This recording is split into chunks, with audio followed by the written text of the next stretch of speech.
This is Winnipeg Sports Talk Daily with Andrew Hustler Paterson and Michael Remis.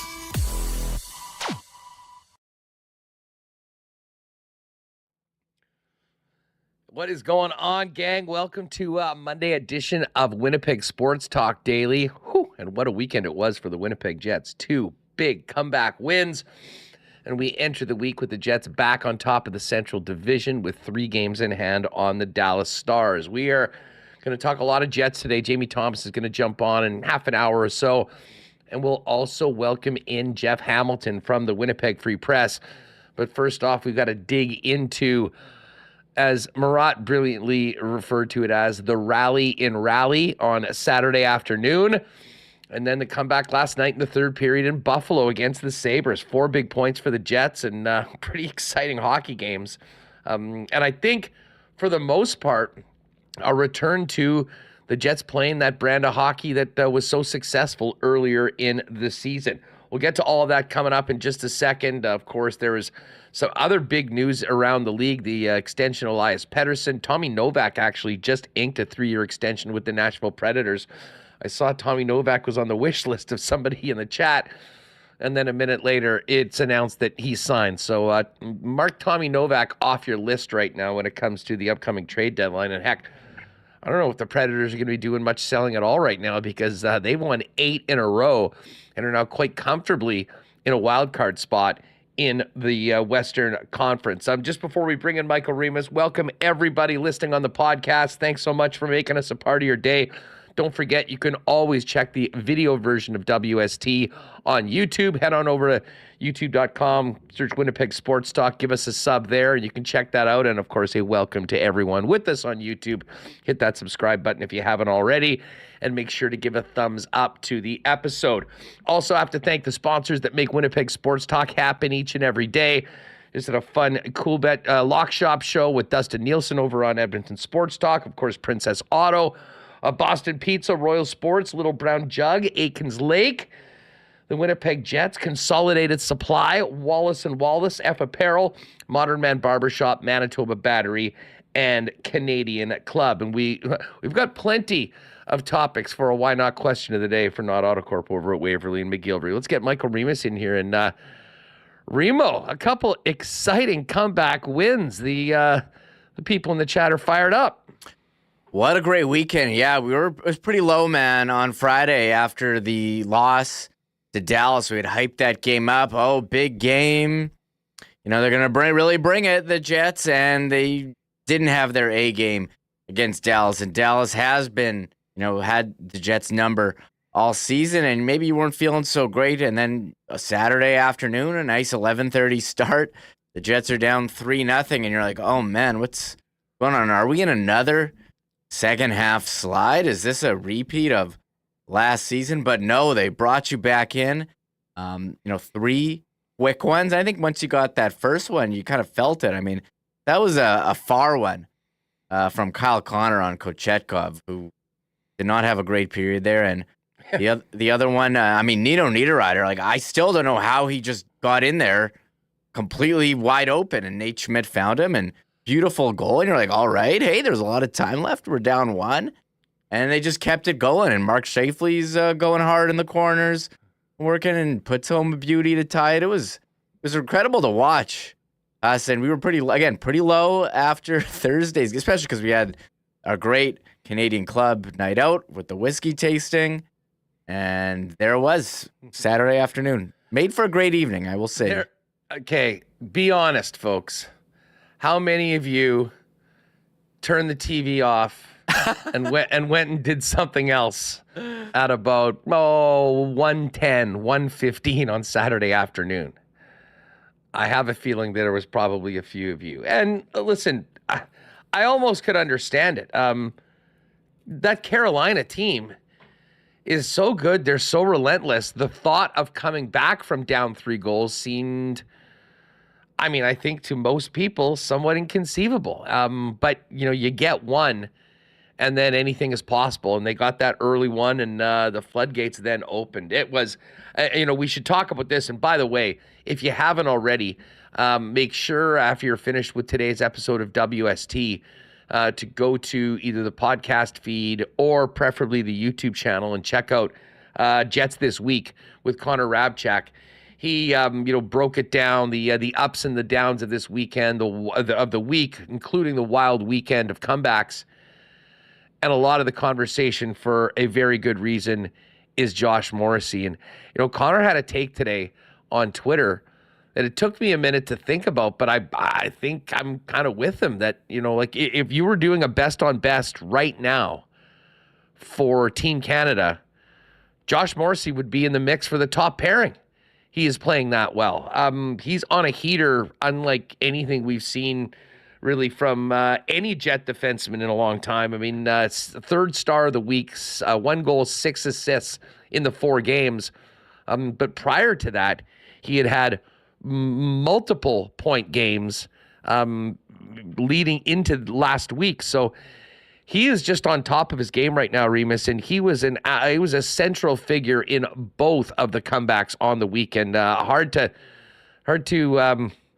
put it all together just to say just how great Josh Morrissey is playing right now and the way he's risen his level of play.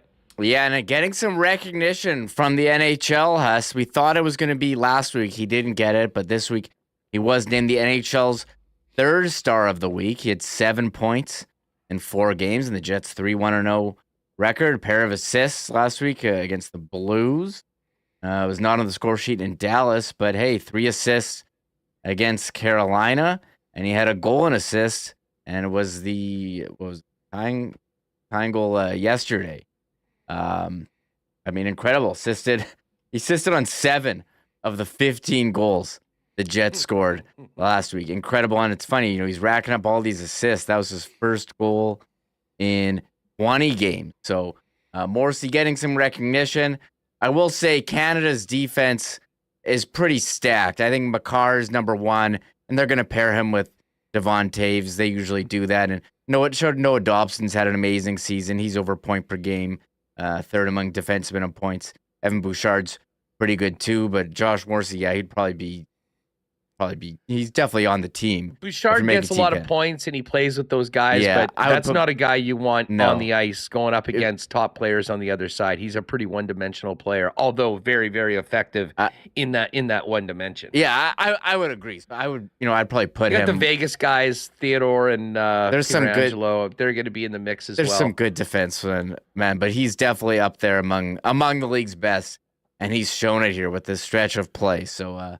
Awesome to see, and yeah, the plays yesterday, the goal, and that played a Nino Niederreiter with 5 seconds left. Those goals at the end of a period, absolutely huge. So he was all over the ice. And Nino's ability to take that thing and get the right angle without a lot of room from the goal line was absolutely brilliant. But the place that Morrissey put it in, I thought that goal was absolutely huge. To get it just deflates a team so much that thinks they're going into the room with a 1-0 lead to not have it. And then, overall, the Jets really did dominate that game. There wasn't really any point where I thought that Buffalo was sort of in control, albeit they did have that lead for a good portion of the second period and the third period. But it did seem like something was going to get. But let's go back to Saturday, though, first. The as Murat called it, the rally in rally. It was an early game, and really the biggest news out of the morning, Remo, heading into the game was the guys that were going to be out of the lineup. Gabriel Velarde went back to Winnipeg, and we'll get some sort of an update on him, I would imagine, tomorrow. But he was out. But Brendan Dillon was also out.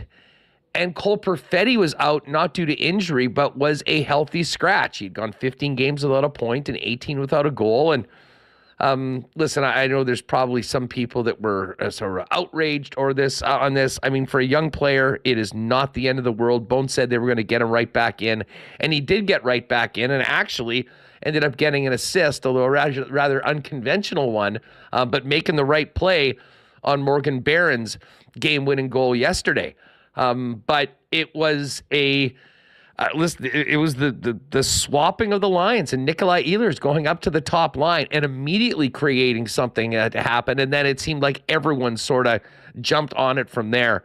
Outscoring Carolina 5-0 in that third period, Reem. And that was right up there with the best comebacks in Jets 2.0 history. I don't think there's any doubt about that. Yeah, again, you're feeling pretty low after that Dallas game. You're down 3-0, and you're like, oh, okay, Carolina, they're a pretty good team. They can really put the clamps down, and you make the line change. I mean, some great work on that first goal. Scheifele in the corner, and Ehlers digging it out. Morrissey's in there as well, and gets it to Connor, and he just shoots it from the point. I don't know if a bit of a changeup or what there, but Kochetkov missed it.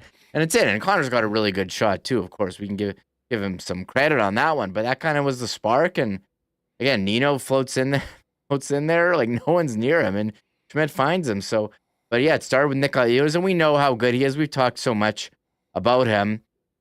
And I don't know what it's going to take us. I'm sure we'll be spending a lot of time today for him to get a permanent spot on that top line. We thought he was going to happen on Sunday. It was for part of the game. But it was certainly the spark. And we know when he's on the ice at 5-on-5, he is going to outscore and outchance his opponent, whatever line he's on.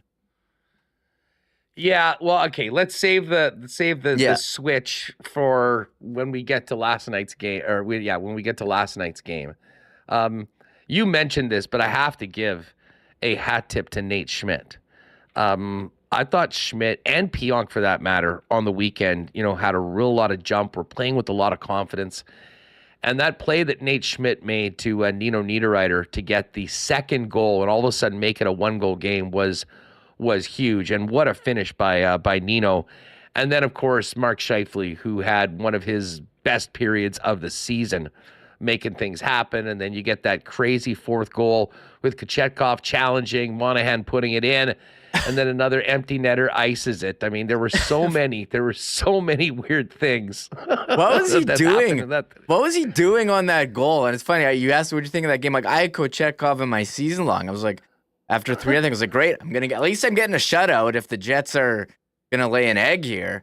And I ended up getting minus points for me. But I don't know. He thought he was like Dominic Hasek there, coming out and poking it right to Monahan, who put it in the empty net. Sometimes that empty net has.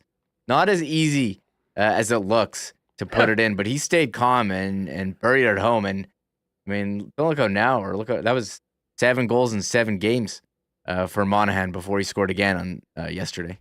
Yeah, he went the first 4 games without scoring, and now is 8-8 since being acquired by the Winnipeg Jets. Certainly a great pickup that is bearing fruit. And the fact that they did it when they did, giving him a chance to acclimatize himself and help the team beforehand, I think makes the deal and the price they paid look better. But here's post-game. Bones was fired up. He said to the locker room afterwards, that was Winnipeg Jets hockey. Of course, a huge way to get back in the win column after a disappointing start in Dallas. Bones spoke after the game about being down 3, moving Nikolai Ehlers up onto the Scheifele-Connor line, and what followed. We knew we were playing well. Sometimes that happens in hockey, so they got a good power play goal, give them credit for that. They made a great effort on the third goal, so it's sometimes you're down and you're playing poorly. We just talked after the second, we're fine.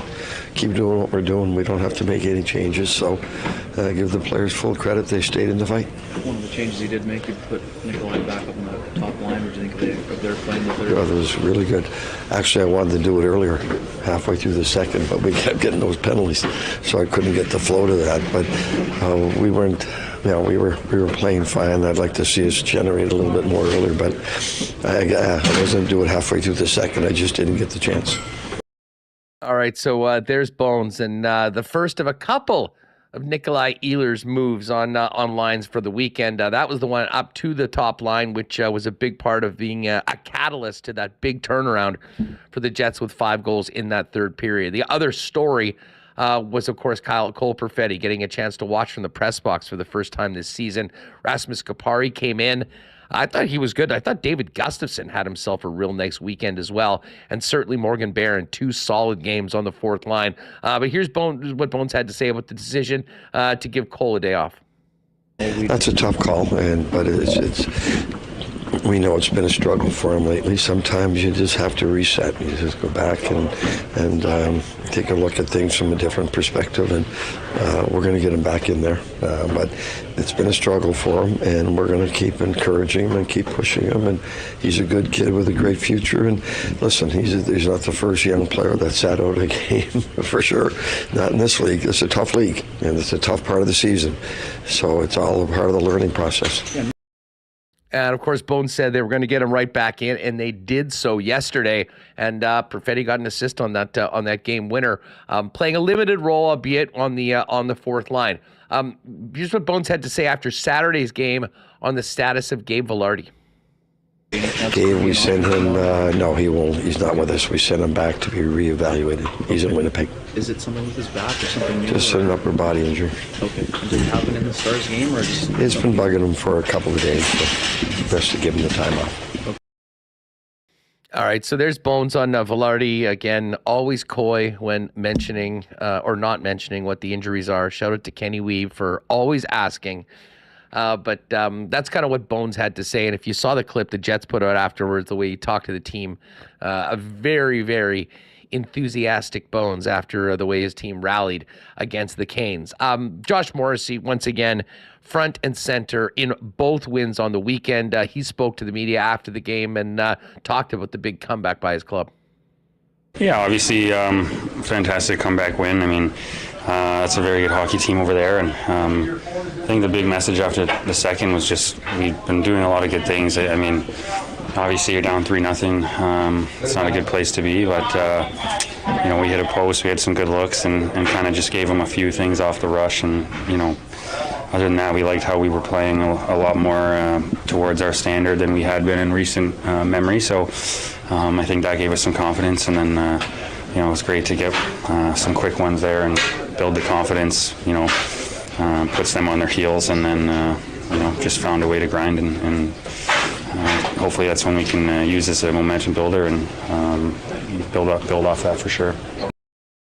In addition to the thrilling nature of the comeback and both comebacks for that matter on the weekend, I think for most Jet fans' perspective that watch all these games would agree this was a return to the sort of play that we were used to earlier on the season, that they had got away a little bit despite the recent wins. This is one more clip from Morrissey on the feeling that they're getting back to their game, their A game, after it not being there consistently for the last month or so, despite a pretty good record. Being in the league throughout my career now and seeing different types of years, I mean, the good teams find a way to win even when they don't have their best stuff. I mean, whether it's staying above 500 in a little stretch where maybe things aren't going that well, or battling through injuries, adversity, finding a way to win games, you can't discount that in a hockey team. And lately, I think that's something that we've been doing. We all in here know that we have a better game than maybe what we've been showing, but finding a way to win is a real attribute, in my view, of a top team. So tonight, like I said, I felt that our game was a lot more sort of around our standards and the way we want to play, and maybe that's why we get rewarded in the third period. Obviously, great individual efforts and team effort and goaltending in the third, but I felt we were playing the game a lot better throughout the first 40, so it's easier to keep that going than just try and turn it on after a bad 40 minutes. All right, there's Josh Morrissey, NHL third star of the week, and Reem, he sort of spoke to the fact that they felt like they were playing well and much closer to their structure. They weren't rewarded for it in the first two periods, but had that belief once one went in that they could get back into it. And of course, 44 was all over the rink and the score sheet by the time it was all said and done. Yeah, he's been all over it. You saw him, that lunging extra effort to get Mark Scheifele the puck on the tying goal, and Scheifele, getting past the defenseman, for the D goal on Kochetkov. Pretty incredible stuff there. And yeah, Morrissey, every time he touches the puck, I think Bone said he's getting an assist. That's over the last week, 15 goals, 7 assists. That's a pretty incredible assist percentage for the guy. And yeah, he's moving up the rankings for defenseman scoring, 51 in 60 games. He's second on the team in points now, and he's just having an incredible stretch. He was first star of the week last week on Connor Rabchek's Jets Weekly on our channel, and he's going back-to-back. Got it again this week. So he's playing a great stretch, and I think you could argue he's the most important player on the team because, Brossoit is him or Scheifele, because I don't think they have replacements for those guys. And Hellbuck, he's great. He's the best goalie in the league, but credit to Brossoit, who came in, and he's been excellent as well. And I just don't know if anyone can step in for Josh Morrissey, although Neil Pionk did a pretty good job in that playoff game. He was hurt last year, but Morrissey's he's found another gear here over this stretch. Yeah, listen, I thought Pionk was really good yesterday as well. But JMO is the guy that's going to be playing big, heavy minutes throughout the postseason when the Jets are going up against the NHL's best. And tell you what, the way his game is looking right now, the Jets are in a very, very good place. Listen, we're going to get to yesterday's game in just a minute. But hey, I got to get a big welcome back to our friends at Consolidated Supply, who are ready for spring and summer.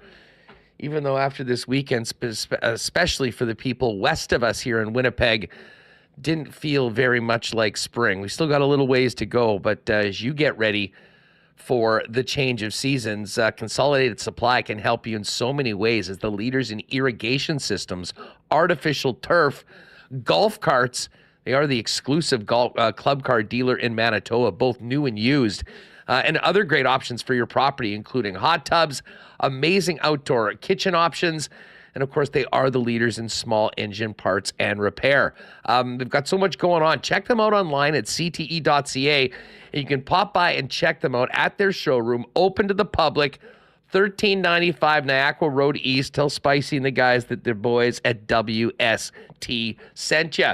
And speaking of opening, our pal Donnie and the gang down at Manitoba Battery are now officially open with their second location in Winnipeg at 452 Dovercourt Drive. Manitoba Battery are the experts in batteries, shopping local, giving you the best prices in town, period. Beating the pants off the big box stores. And they're cranking out some special deals with the opening of the new store. If you pop in right now, any battery you need that's regularly priced at over $60 is now $10 cheaper when you pick it up in store. And check this out. If you're looking for AA's or AAA's, skip the cheap versions and grab some industrial grade energizers for only 40 cents a piece. Opening sales on right now, 452 Dovercourt, and the original store at 1026 Logan Avenue. For all your battery needs, it's manitobabattery.com, and you can get them at 204-783-8787. Fellas, if you need to get a cut or maybe clean it up a little bit, head on down to our friends at Modern Man Barbershops, now with 8 locations in Winnipeg, including their newest locations on Pembina Highway or Plessis Road. Modern Man has you covered, fellas, with a variety of grooming services, great haircuts, but they also do beard shaping, shaves, color services, and more. Easiest way to make an appointment is to book your look via modernmanbarber.com. Give them a follow on Instagram as well at Modern Man Barbershops. And hey, just before we get to last night's game, a big cheers and thank you to our friends at Canadian Club. I know they were very busy, involved with the Winnipeg Whiskey Festival on the weekend. And again, a big thanks to everyone that joined us on Thursday at the Manitoba Sports Hall of Fame for that whiskey tasting event and the Jets Stars game. Man, that was a great time and great to meet so many folks that maybe aren't normally able to hang out with us live in the chat every day. Of course, Canadian Club, proud sponsors of WST and the Winnipeg Blue Bombers. Pick it up at your local Manitoba liquor marts, and remember to always drink responsibly. So moving on to last night's game, Reem. And, it really did seem like the Jets, I was wondering about how that game was going to go, because both the Jets and Sabres had big wins on Saturday. The Jets with that stirring comeback against the Canes. Meanwhile, Buffalo thumped the struggling Vegas Golden Knights 7-2. But it was clear right out of the gate that the Winnipeg Jets had their skating legs. There wasn't a big drop off in their level of play, considering it was back-to-back games. And, even though they were down on a couple of occasions on the scoreboard, I thought that the way they were playing, I don't want to say it was inevitable that they were going to get back into it, but it certainly wasn't because they didn't show up or they were dragging it at all coming off that emotional win on Saturday. Yeah, I think you're always wondering on a back-to-back after an emotional comeback win, can they put it together? But maybe they were helped a bit that it was an 11:30 Central start time, and this game yesterday was an evening game. But yeah, it was pretty even to start. Buffalo gets the power play, and I mean, what a beautiful power play goal by Buffalo. I mean, I watched it. I almost fell out of my chair. Just the passing. No chance for Brossoit, and they got up 1-0. You still felt the Jets were in it, as you've seen. I mean, can we ever count them out of it ever again after that 3-0 comeback on Sunday? But luckily for them, they were able to tie it up with 5 seconds left with a beautiful shot pass. Had an intent for Nino to tip that one in, but just a heads up play by Morrissey there at the dying seconds. The perfectly placed slap pass, if you will, to get the 1-1. And then, they went through the better part of the third period, carrying the play, but not able to score. And then, lo and behold, who's right there, front and center once again? It's Josh Morrissey last night. And, we kind of talked about the week and the run that he's had on over the course of this last little while, Reem. A big part of it, though, was all assists. But there Josh was, and you could just tell how much he was feeling it, moving ahead, taking the pass, taking the puck to the net. And when you take the puck to the net, good things happen. He squeaks ones through UPL, and the game was 2-2. And at that point, it felt like the Jets were really rolling. They were continuing to get great chances, but it was the fourth line who didn't see a ton of action in that third period making it happen. And what an absolute snipe by Morgan Barron, who continues to shine in a fourth line role, making the difference last night on a play where Cole Perfetti did what the coaches wanted him to do, got the puck up and out over the boards. And it was the speed of Morgan Barron that put him in the position to jump on that loose puck and put it in the net. Yeah, Josh Morrissey, who knew he had the superhuman strength? He's not the biggest guy, but fought off a hook off a great passing play. Pionk, Nemesnikov, Scheifele finding Morrissey, cutting to the middle, and just squeaks one past UPL, who had a pretty good game, until that one. And Cole Perfetti, chips out a puck, and it's kind of rolling and rolled all the way through the defenseman's skate. And Morgan Barron with the long range snipe. I'm looking at the number of expected goals there, 0.03 expected goal number, not very high on that shot. And, kind of two squeakers there. And you look at both games, the Jets with a better goalie in both of them. Kochetkov making some mistakes for Carolina, and UPL letting in a couple squeakers for Buffalo, while Brossoit was very solid, and Hellbuck is always going to be solid. So very well done there on the third period. And just on some of those numbers, Morgan Barron becoming the 8th Winnipeg Jet, hit double digits in goals. Monahan would be the 9th, but he didn't score all them with the Jets, so he doesn't count. It can 2 more and he'll have 10. Yeah, which is crazy. So and in that little time, so you're right. He probably will get to 10 goals. You'd have to think, and it does show the depth of the Jets. And when they were winning all those games, who was contributing? It was Axel Jonsson, Fjallby, and Toninato going on a heater. It was the Niederreiter line going on a heater. And there was Niederreiter over the weekend with 2 goals, and Morgan Barron with a big one yesterday. The game-winning goal. And again, he's played a pretty big role. And talk about the trade deadline coming up. He was a player acquired in that Cop trade, which and I got to put together my list of Chevy's best moves at the deadline. I'm curious where I would put the Cop one. I know it was a seller trade, and you don't want to praise that, but he did an excellent job getting Barron plus 3 draft picks.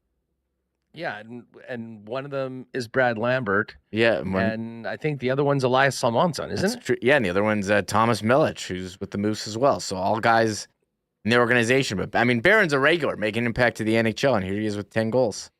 And listen, I think there's a lot of people that agree that Morgan Barron, with his size and the speed that he has, and now he's kind of turned it into a double-digit goal scorer, maybe capable of playing further up in the lineup at times.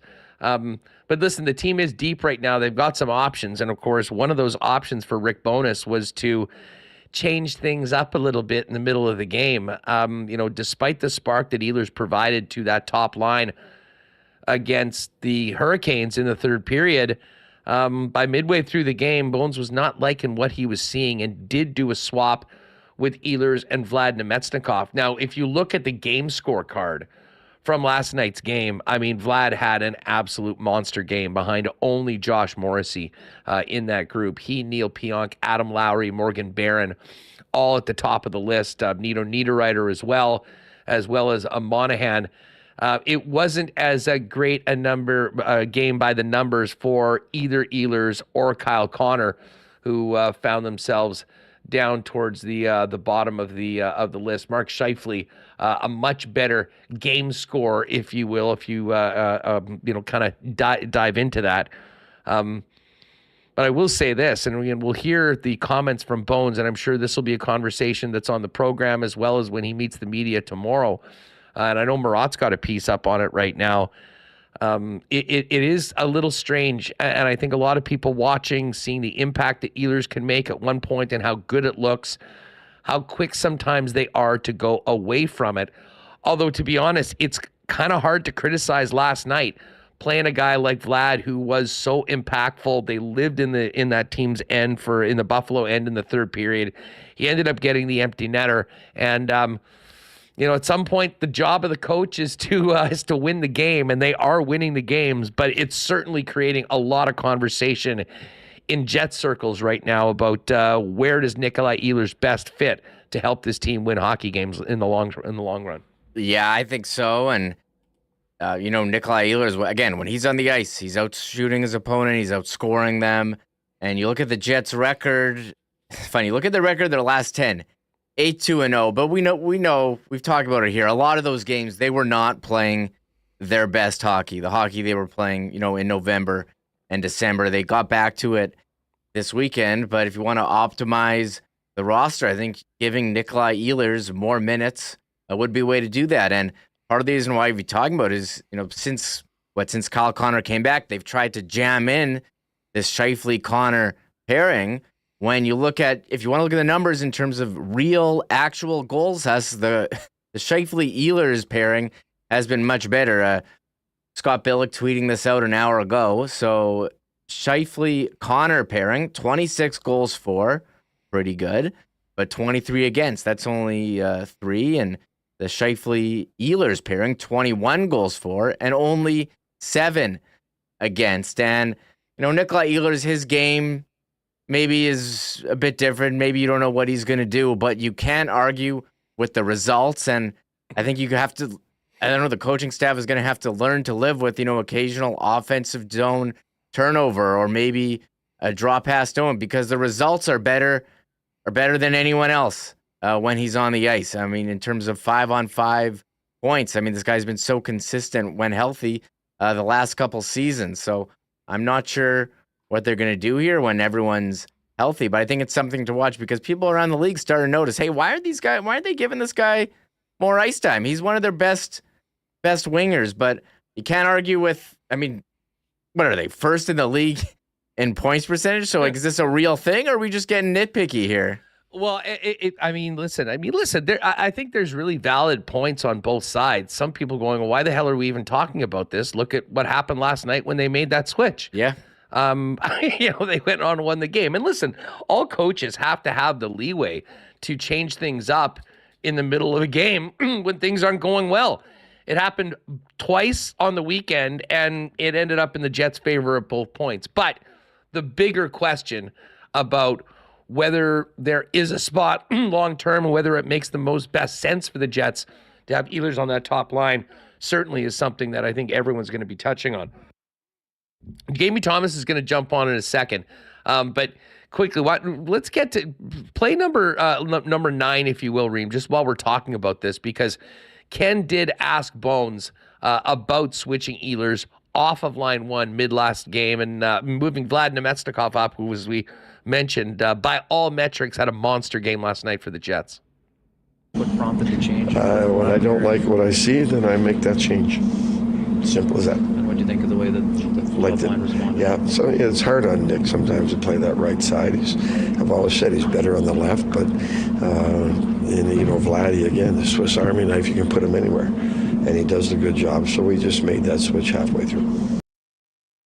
All right, so that was Bones on the switch, and I know this will be something that you all in chat will be talking about. Many Jet fans will be talking about, but it's certainly, I think, when you saw what happened in that third period, especially with that top line, in a micro way of looking at it, was a good move last night.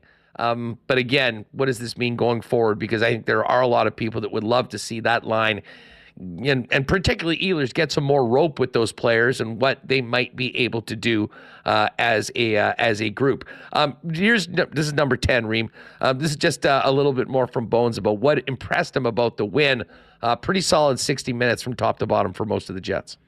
There's no quit. There's a lot of fight in this group. And again, like the third periods in the 3 games are totally different. We weren't happy in Dallas. But we knew last night and yesterday afternoon in Carolina, we were playing well. Stay with it. And the same as tonight. I know we're down 2-1, but we're playing really well. We were playing fast. We were creating turnovers. We were creating chances. Just stay in the fight. What did it say about your group to be able to take 4-6 after Thursday in Dallas? Yeah, well, I was disappointed how we played. But again, there's a lot of fight in this group. There's a lot of pride in that group, and you got to be very proud of them. All right, there's Bones. Hey, shout out to Stan Scott. Stan, really appreciate that super chat. Thank you very much. He says the coaches must have a logic for doing it. Super interesting to figure it out. Jason Grolnick, the switch worked. Bones says scoreboard. Indeed. As I said, this will be, and Murat's got an interesting piece in The Athletic today. We'll talk about him. We'll talk about it with him in the next couple days on the program, but definitely want to check that out. But overall, a great weekend for the hockey club, moving back into first place, 3 games in hand on the Dallas Stars. And you know what? I also bumped into a few people, I will say. It was great to hear that had mentioned they jumped on the all-in package and had put deposits down on season seats for next season and got locked in for the playoffs ahead of general sale in their seats for the entire playoffs. You can still do that right now. Get over to winnipegjets.com/deposit to check out everything for the 24-25 season as we continue to try to get that season ticket base up to 13,000 and pack the rink in white for the upcoming Stanley Cup playoffs. Just before we bring in Jamie Thomas, got to shout out our friends at Wallace & Wallace, the fencing and overhead door specialists in the city of Winnipeg. Doing it since 1946, with spring just around the corner. When it comes to fencing, you'll see their fences and trucks all over the city. But again, we've seen this yo-yo of temperatures right now, and this is the time that puts the most stress on your garage door. The right time to prevent downtime is now. Wallace & Wallace can help you out. Give them a call to book your maintenance and service call today. For residential and commercial overhead door sales and service, there's only one name or two you need to know, and that is Wallace & Wallace. And I also tip a cap to the gang down at F Apparel. I saw my pal Mo, who I was just in in Mexico, seeing him get married, and he was talking about how much he loved the experience going down and getting fitted up at F, and certainly looked amazing on his big day. Gang, whether you're just looking to up your menswear game or you need to get a suit or two for the upcoming wedding season, F has you covered with the best in menswear at great prices. Custom suits starting at $400, along with chinos, golf pants, custom shirts, both tucked and untucked styles, and an incredible selection of menswear accessories. If you are getting married or in a wedding party, make sure to talk to them about a 15% discount for the entire wedding party when the fellas get their suits at F Apparel. They're at 190 Smith Street downtown, and you make an appointment or check them out online at F, that's EPHapparel.com. All right, let's head downtown and talk more about a wild weekend for the Jets with Jamie Thomas of Jets TV. JT, what's going on? How about those two big comeback wins? What a fun weekend for fans watching on the tube from afar.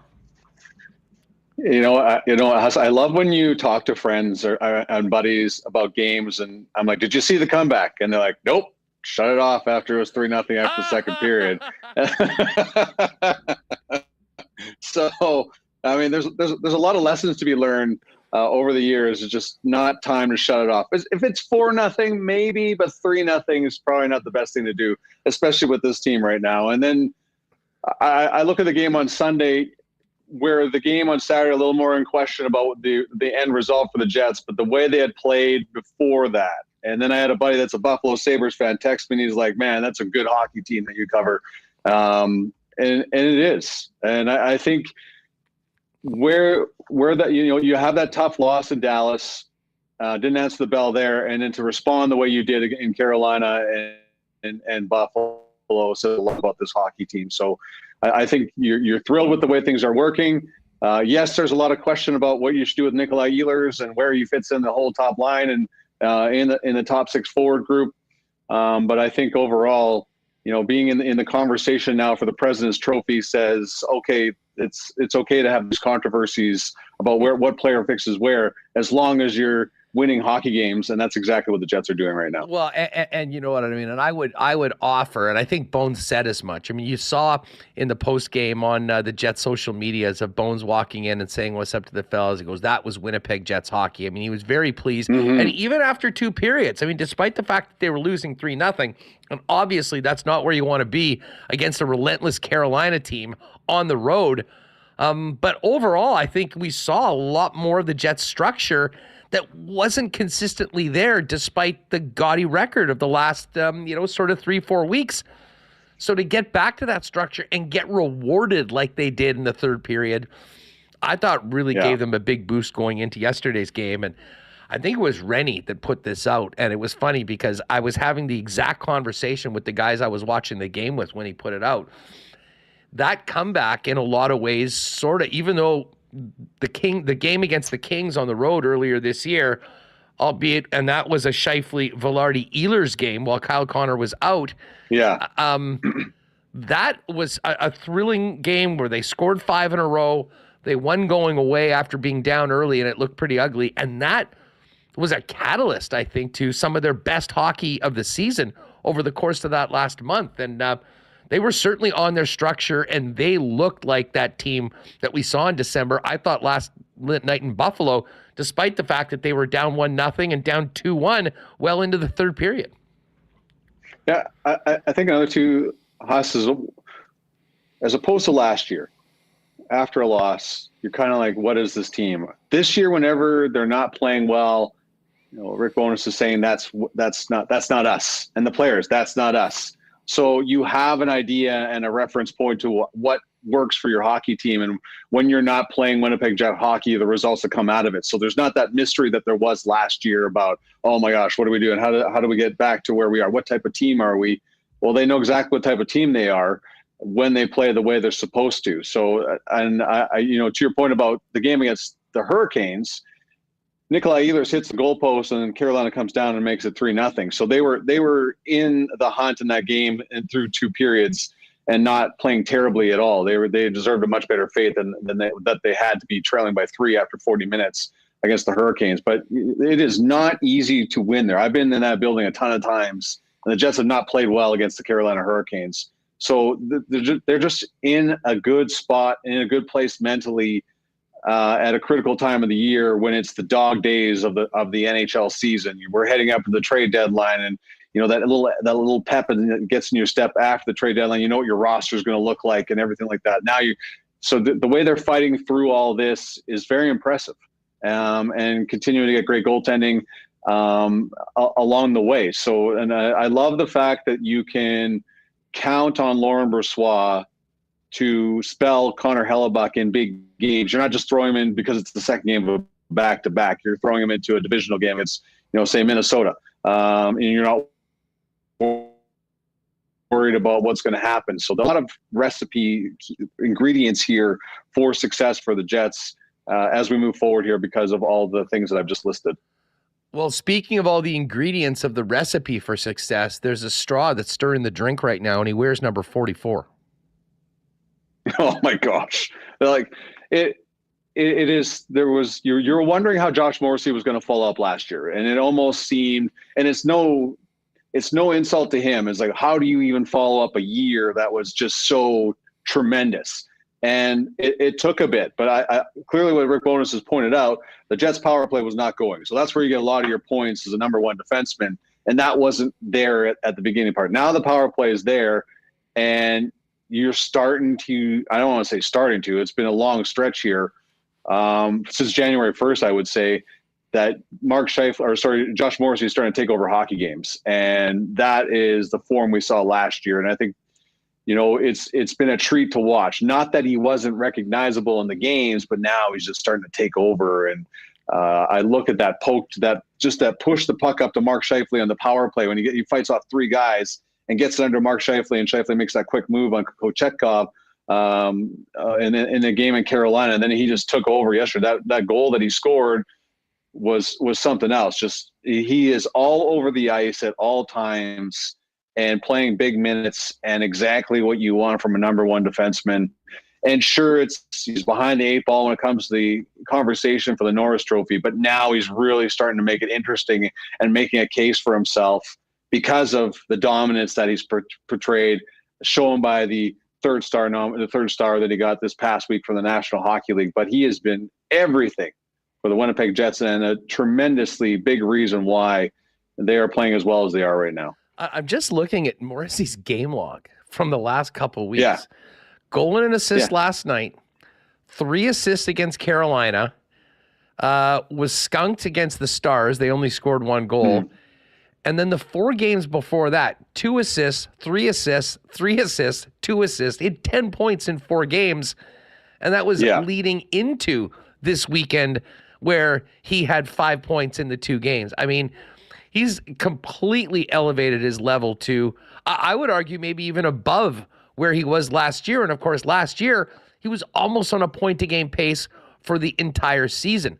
But he's making the right moves defensively. And Jamie, you could really see just how much he was feeling it last night by how aggressive he was, jumping into the offensive zone when they needed a goal, getting into that right spot, taking the pass, and going in. And you know what? Good things happen when you take the puck to the net. And, he snuck one through UPL, and then it was game on for the Winnipeg Jets. I think they really felt like they had all the momentum in that game, and they finally got rewarded for it.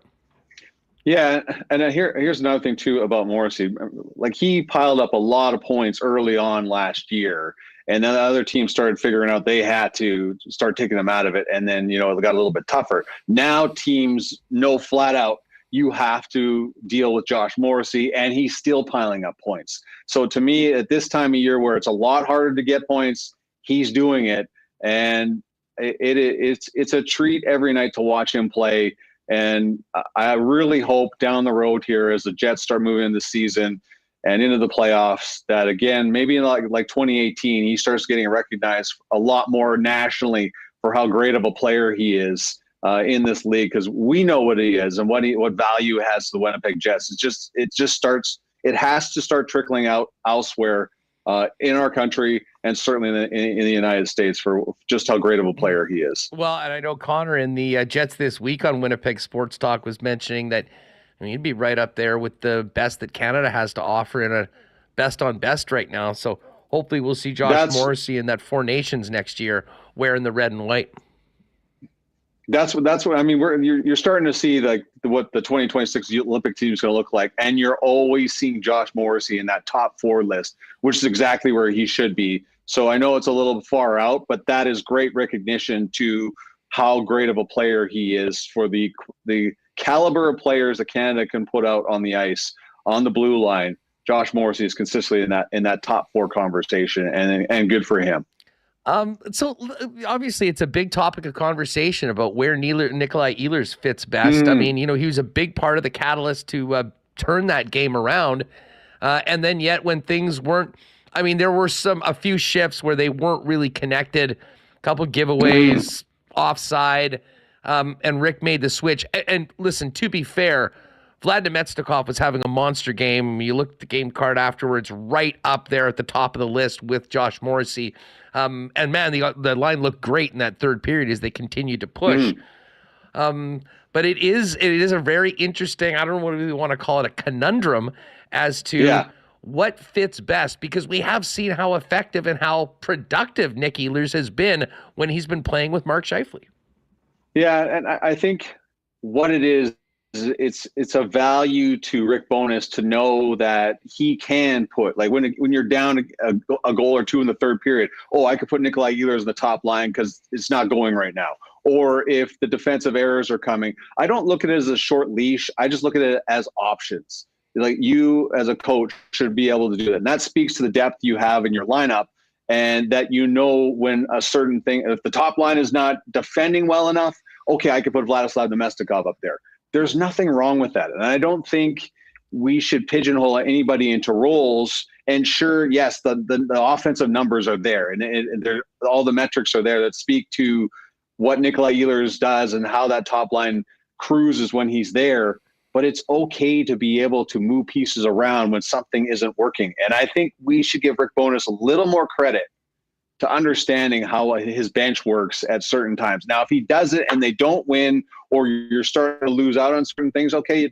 And yes, we are in the business of criticism comes a certain way, and then that's okay, and it's great. And but I think you have to give Rick Bowness his dues to understanding what his bench looks like and how it works. You can't turn the puck over in the offensive zone, flat out. That's just something that can't happen, because if you're the top line, you're on the road, you're getting the other team's best too. And traditionally, and you'll go head to head against the other team's best line. Those mistakes can't be made.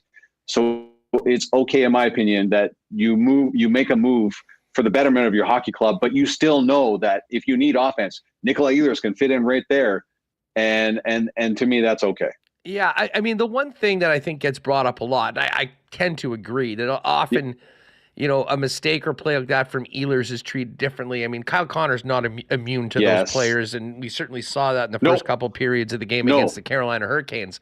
But at the same time, in a game-by-game basis, when you're juggling lines, like I had said last week, for everyone that wanted to see Ehlers on that top line, it's going to happen at some point, and it's going to happen when the team's losing, and they're going to try to make that switch. Well, who could have imagined that it would have been, a catalyst to turn that entire game around on its head and win the way that it was?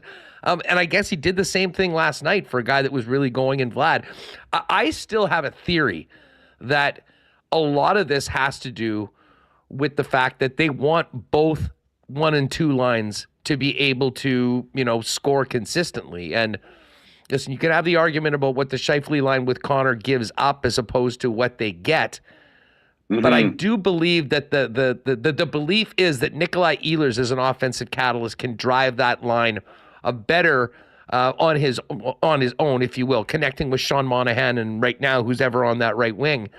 Maybe better than others that would be in that position. But I am sort of like you. When things don't go well, boom, you can switch it up.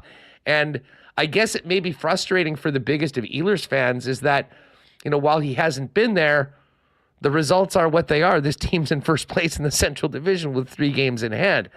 I can't imagine, though, a playoff run goes any extended period of time without seeing a bunch of different looks and a lot of Nikolai Ehlers in that spot, considering what he's done in the past. Yeah, and before you were top heavy, right? We've been talking about this before. Last few years, top heavy, top six heavy, not many options. Now you have all these options to work with, and that is how you win in the Stanley Cup playoffs. Because as you just said, nights are going to happen where not everything is working, and you're going to make the switch. You're going to move guys around. You're down a goal. Okay, we need something. Nikolai Ehlers goes up the top line. But it is so important that those top two lines are scoring consistently, or if one line's not doing it, the second line can chip in that night, especially on the road when the other team has the last change. This is a different team because of that reason alone. Now, there's a lot of answers. We have questions right now. What is going on with Gabriel Vilardi? What does that look like? Is this going to be a reason where you're going to have to make a trade for a middle six forward if he's out for an extended amount of time? So there's a lot of moving pieces here right now, but we're talking about this while this team is in first place in the Central Division and looks like a threat to, move up to the top of the standings in the National Hockey League as well. And these are all great conundrums to have at this time of the year. Yeah, and listen, this is a conversation that will continue to be had. And listen, it's a fun conversation, especially in the background of a team that's in first place. I mean, often, if you can't get it right, you're probably, let's just say not where the Jets are right now. So they have had a lot going on.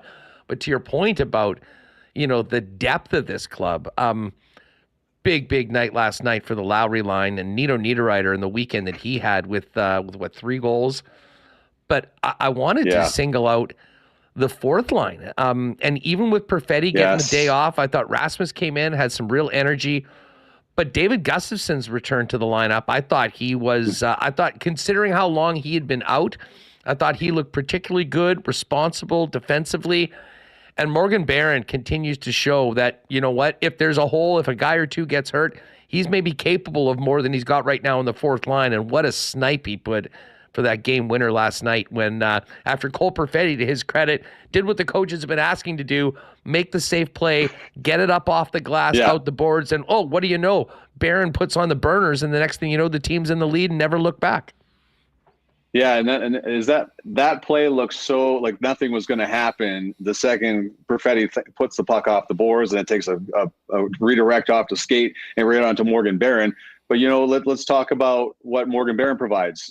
This is also to the depth. So Nino Niederreiter's on your second power play unit. But what happens as soon as that power play is over? Well, Bones traditionally throws out the third line with Morgan Barron in Nino Niederreiter's spot, and Barron has familiarity, obviously, with Mason Appleton and Adam Lowry, but those moving parts are so beneficial to this team in a long, grueling season the way it is. And I love what you point out about the fourth line. You just move people in and out. Let's talk about David Gustafson.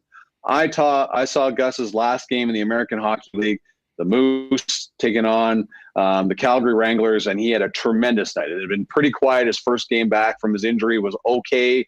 He looked pretty good. Then it got quiet. Then he had a great night. So for him to come up and chip in the way he had and have that confidence back, and he's making plays again, this is what you need on a deep roster when people are hurt or something's not going. You can move people in and out of the lineup. And I love how Cole Perfetti responded from his healthy scratch in Raleigh. He played a great game in Buffalo. Those are the things that you need from people. You can't sulk. You can't sit back and feel sorry for yourself. And that's Cole Perfetti did not do that. Had a solid game after sitting in and watching from above when the coach felt that he needed to. And all the strings that Bones is pulling right now seem to be working in the team's favor. And it's great news up and down the lineup right now. Hey, I know you're probably not on the text chain with Chevy and Zing and Larry Simmons as it pertains to next Friday, but just where we're at. I've tried to, man, like 1,000 times, but they won't let me in. They just keep on denying that request, huh? I'm like, come on, man. I've been here 7 years. This will probably be an easier question when we've got a little more clarity as to what's up with Gabe Vilardi. Yeah. Listen, they've made one move. They've traded their first-round pick. Monahan has been everything they could have asked for and more. Do you have a sense at all? I mean, how busy do you think the team might be as we get to the deadline on Friday afternoon? or aggressive? I mean, I'm sort of the opinion that I'm not expecting any massive acquisitions. I think it could be something similar to what we've seen in the past, where it might be a depth forward and a depth defenseman that, you're not spending second round picks. It might be fourth or fifth rounders or a prospect or something like that. But I mean, where are you at all that? I mean, do you think there might be something bigger coming down the stretch? I don't know if something's big. So, like, I was asked today earlier on a radio show in Edmonton if the Jets 2025 first round pick is in play, and I'm like, that doesn't make any sense to me, right? I doubt that. Unless, like that it would be. They've only, in 1 year since they've been back in Winnipeg, they've only gone one draft without a first round pick. That was 2018, and then David Gustin got drafted in the second round. I just don't see you giving up a first this year and then another one next year. That's not at all what the chain of command has been doing over their time here in Winnipeg. So then you're asking yourself, are they willing to part with players like Colby Barlow and Rutger McGroarty, who have they look like the culture guys that you need on top of being great players, the guys that you want in that dressing room down the road, the future Winnipeg Jets. So that part to me is hard to see. So I'm with you. I just think it's an extra forward, depth forward at this point. Now, this could all change tomorrow if the news about Gabriel Velarde is of the negative variety. So, and then that forces your hand a little bit more, because as much as the roster looked okay without him these last couple of games, really challenging to go down the stretch here without somebody of that stature playing you. But obviously crossing your fingers that everything's going to be okay, but I think it's going to be a very minimal type move when we get there on Friday at the trade deadline. Jamie, should be a good one tomorrow. A quick stop at home for the Seattle Kraken, and then off to the West Coast for a rematch with the Kraken Friday night, trade deadline day, and another Saturday night in Vancouver against the Canucks. Going to be a great week, and we'll keep paying attention to the Jets' place in the standings and look ahead to the playoffs. Thanks for doing this, man. We'll talk to you soon. Okay, buddy. Thanks for having me on. Appreciate it. There's Jamie Thomas, Jets TV. Great to have JT on it. We're going to continue the conversation with Jeff Hamilton coming up. Just very quickly, I wanted to give a big shout out to the Manitoba and Princess Auto Rink of Reed Carruthers. What a great start for Reed at the Briar. Huge win over the other Manitoba team, Matty Dunstone, in their opener, and then a couple more wins, and they find themselves tied right now for first at the Briar with Brendan Botcher. Dunstone playing right now. He is at 1-1. But the big surprise is in the other pool. Kevin Cooey, 1-3. And Brad Gushue lost to Northwest Territories to Cooey's brother, Jamie, earlier today. Gushue and Cooey play tonight. And Cooey could basically be eliminated with a loss. If he wins, then Brad Gushue's got 3 losses. So very surprising start to the Briar. Of course, Princess Auto, proud sponsor of Team Carruthers, and of course, Team Jennifer Jones, as well as your Winnipeg Blue Bombers, proudly headquartered right here in Winnipeg.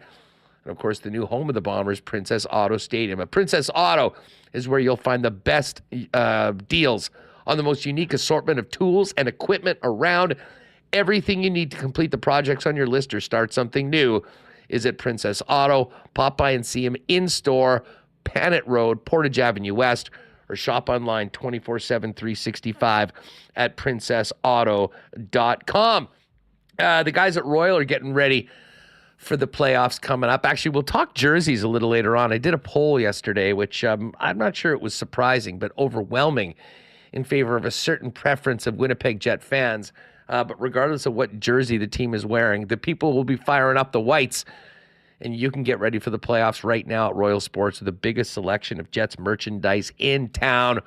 40,000 square feet of it. Well, not all Jet stuff, but Bomber gear, NFL, Blue Jays into the new season. Of course, a massive hockey section, snowboards and more for spring break, and tons of cool stuff on the Kings skate, snow, and surf side.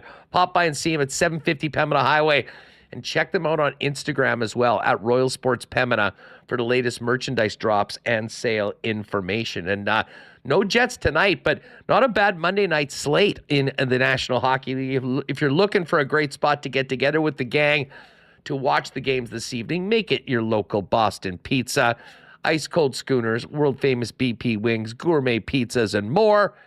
And of course, if you are staying at home, you can get the great taste of BP delivered hot and fast to your door by ordering online at bostonpizza.com. All right, let's continue the chat and bring in Mr. Monday, Jeff Hamilton of the Winnipeg Free Press. Hammer, what's good, buddy? How was your weekend?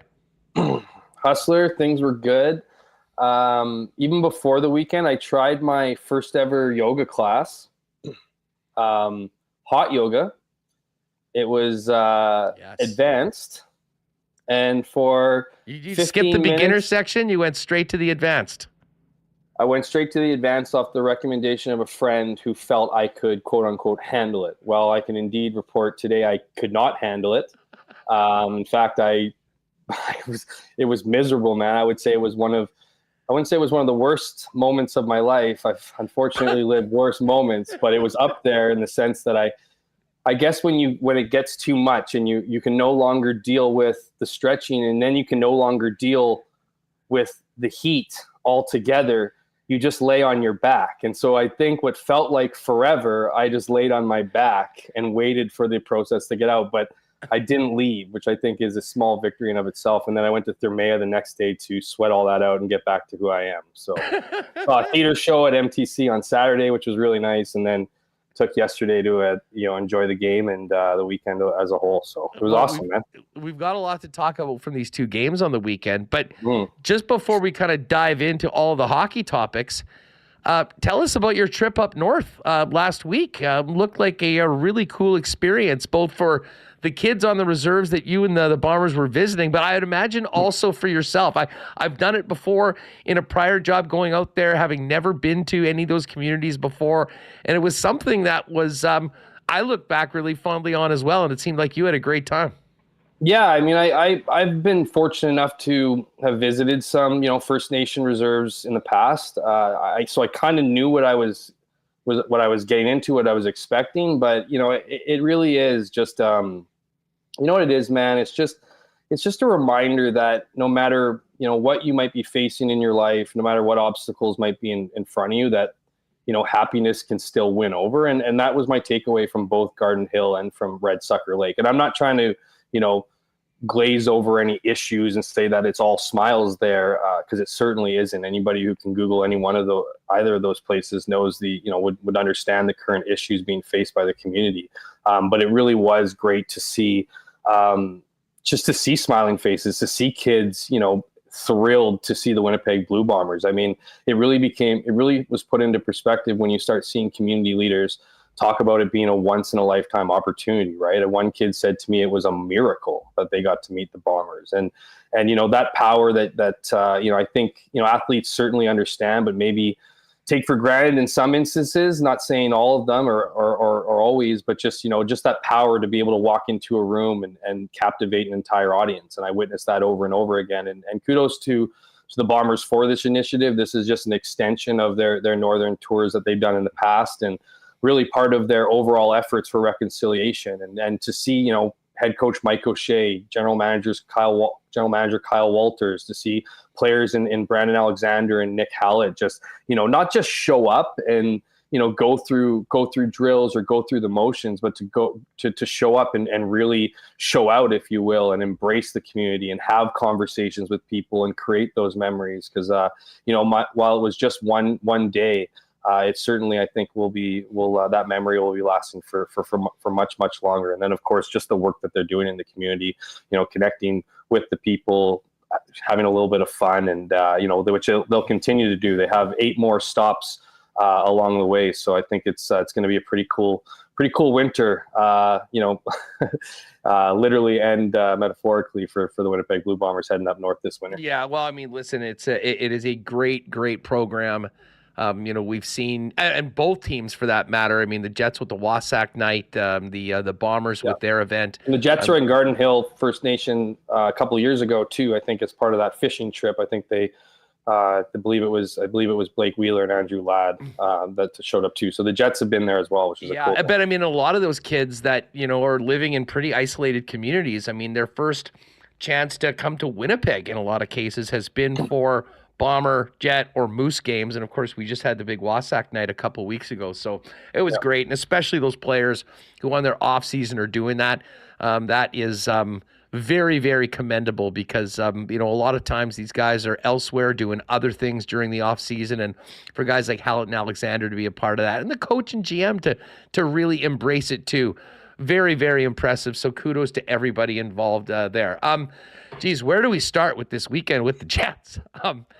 The game in Carolina, I keep giving Marat credit. What a great name for it. The rally in rally. Down 3-0 after 2. I don't think there was a lot of people jumping over to Coolbet to hammer the Jets on the live line. And yet there they come out right off the bat. I mean, the move with the Ehlers up to the top line sparks things. They score 5 goals, give up none, and win 5-3 in a tough place to win against a very good team. That was a win. I kind of likened it, and I gave Rennie some credit earlier for comparing it to that Kings comeback win. Funny enough, when Kyle Connor was hurt and Nikolai Ehlers was playing with Velarde and Scheifele, as to how that line completely took over that game. It wasn't exactly the same. Everyone had a piece of the comeback on Saturday, but one of those games that I think can really get a team going in the right direction. Because I think we'd all agree, and Rick Bowness said as much, they had gotten away from some of their foundation and their structure as of late. They didn't play a bad 40 minutes, but the scoreboard was pretty ugly. But since that change, since that third period, really turned around, and I think it led to a pretty solid 60-minute effort last night, despite the fact they had to come back in the last half of the third period. Yeah, I mean, on that, to stay with the betting line, it was a pretty, what you call a classic win-win situation for those that didn't believe in the Jets. You got the early payout, depending on what betting sites that you use, and then you got to watch your team score 5 goals in the third period to get those important 2 points. I think a lot of people would have looked at that third period and thought the Jets were down and out, and clearly that was not the case. That was an incredible comeback, an incredible dominance really from the Jets after 2 periods where, like you said, it wasn't like they were playing horrible or bad, but you could tell they were getting away from some of their game as they got into a bit of a hole there. And so to see them get out of that hole in the third period, to do it in a fashion that they did, in the structure that, maybe we haven't seen as consistent of late over the last few weeks, it certainly was on full display there. And, those things are the mental hurdles you want to get over, right? I mean, Carolina, they're not going to see the Jets in the playoffs until maybe that Stanley Cup final if both teams can get there. But they are a team that is difficult. And to get over those mental hurdles of, knowing that you can come back against such a team like the Carolina Hurricanes that were so relentless through the first 2 periods that you could kind of flip the script like you did, that you put that in your tool bag all day. I mean, that's something that you can, again, lean back on and know that, you're not out of the fight, that a 3-0 hole or whatever hole you might face in the last period isn't something that is impossible to get out of. And so those are that's certainly something that, of course you can take away from that game. And then to see them do somewhat similar play against the Buffalo Sabres, get in that hole a little bit and then get out of it and pull off that victory. I felt like that was, I think very similar, not very similar, but similar in the sense that I don't think it was a great start for the Jets, but I don't think, again, that they were playing bad. And then once they took over and that confidence was there, the rest was history. And you knew they were going to be coasting to a victory like they did. So, a huge weekend for Winnipeg, some statement games, some tough opponents, some scoring, obviously, getting that puck around, and then, having to do that without a guy like Gabe Velarde in the lineup is also, credit to them. So overall, a great weekend for them and a great weekend for the Moose too, which I seem to catch on social media that they were carving out some victories too. Yeah. And I gave, a lot of credit. I thought David Gustafsson had a really nice weekend when he was out there. Obviously, Kapari in the first game. Perfetti seemed to have some good jump yesterday and was feeling good about his game. And Morgan Barron, I mean, if there's a guy on this team this year that has made a case that he is ready for a little bit more, I would put Barron right up at the top of that list. Basically in a fourth-line role, not getting any power play time, but certainly, being a valuable member of the penalty kill. And then popped that goal last night. It really did. It was all part of a real strong 4 periods, we'll call it. But I mean, as I said, I think Bones said it. He wasn't disappointed with the way that his team was playing, but a couple things don't go your way, and you find yourselves up against it. And it is a win. And speaking of the Carolina game, It can hopefully be a real springboard moving forward to get back to the way that they can play consistently. But it is funny, like with all the angst of the way they're playing, they were still winning all these games. I mean, they are in first place right now in the Central Division, right there with 6 teams, including the Jets, within 3 points of the top of the league in the standings. Well, no, and I think exactly. And I think stats are a funny thing, Huss, right? Like you can cherry pick stats to work in your favor. You can cherry pick stats to suggest a different narrative. And I think maybe that narrative that was creeping in, or not was certainly creeping in with the Winnipeg Jets, was they were beating some bottom feeder teams. They have a pretty easy schedule here, or have had a pretty easy schedule before the Carolina game and Dallas game against some, teams that were out of the playoff picture. And heading into that game against Carolina, I think Sean Reynolds sent me a text message, and I might butcher this, but it's pretty close. Like they had lost 7 of the last 8 games against teams in a playoff position. And that one of those teams was essentially, I forget who it was, but they were, 8th place or something like that. Maybe it was Washington or whatever. I forget who the team was. And so when you start thinking that way, when the expectations start growing from your play throughout the season, and then when you factor in, last season and obviously the not so great ending, then it can create some feelings of doubt or whatever. But I mean, you look at this club, and this is a Winnipeg Jets team that, despite being up there in points percentage, isn't really getting the love from the league when talking about those teams that are, going to be contenders. Like a lot of people are talking about the Floridas, the Rangers, like the Jets. Well, again, despite having such a strong record and, being up there in point percentage near the top, if not at the top, then, it's just like people just seem to ignore them. Then you see the comments about what was on Barstool on the Spit and Chicklets, podcast with the anonymous player calling them frauds. That just adds to the storyline again. But, I think the Jets, if they're smart, are going to use this as fuel, use this as being like, how cool is, or how good would it be to be a team that's not only up there in the standings, but still feeling like you got, something to prove, adding that chip on your shoulder because people don't believe you. I think that's a similar situation happening in Vancouver right now. And so, I think it's a good mood thing to have. And I think that's one of the most important things for Rick Bowness right now is obviously where you're at in the standings are important. You want to get home ice advantage. You'd love to win the Central Division, so you can get just that. But I think what's equally important is getting this team in the right headspace, playing the right way, certainly healthy, but just, confident in themselves and in the style of their game. And you look at those 2 games where the Jets are coming off of, I think those are really good building blocks as we get here in March, get through this month, get into April and a playoff run. So those are just, you hear a lot about stacking games on games. While maybe they didn't like or love certain elements of those last 2 games, I would still count those games as building pieces. And so if you can continue to stack those games, continue to feel good, obviously get the victories, but feel good about your game where you're at and, as a whole, and feel like you're going into the playoffs having fun, right? Because that's kind of the perfect spot you want to be, is like, how serious it is, but you also don't want to be, too high strung, right, from all the pressure that's involved in these playoffs. And I think that's really an important thing for Rick Bowness that needs to figure out how he gets that with his players,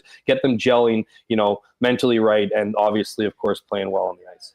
You mentioned the Spit and Chicklets clip, and I mean, this was from earlier in the week on one of their episodes with Ryan Whitney and Biz.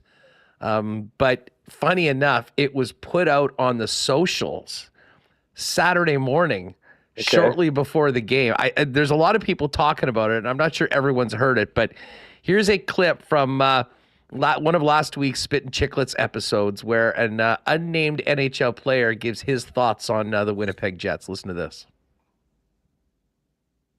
I had a player in the NHL on a team currently sitting in a playoff spot tell me that the Winnipeg Jets are the biggest frauds in the league and that they'll lose in the first round. Wow. I know. I said, holy shit. He goes, they're not nearly as good as anyone said. It was a player on their own team. Huh. Wow, really? Frauds, huh? That's a tough word. I know. I was like, wow. I said, I think they're pretty good. Could that player on that playoff team end up meeting the Winnipeg Jets in the first round? Oh my God. If they end up meeting, will you say that they've met? Obviously, we will not say who the player is, but will you say that they're playing in the first round? No. I had a player in the All right, so that was the clip, and I will say this. I mean, those guys are entertaining and they do their thing, and they do have a lot of contacts amongst players right now in the National Hockey League.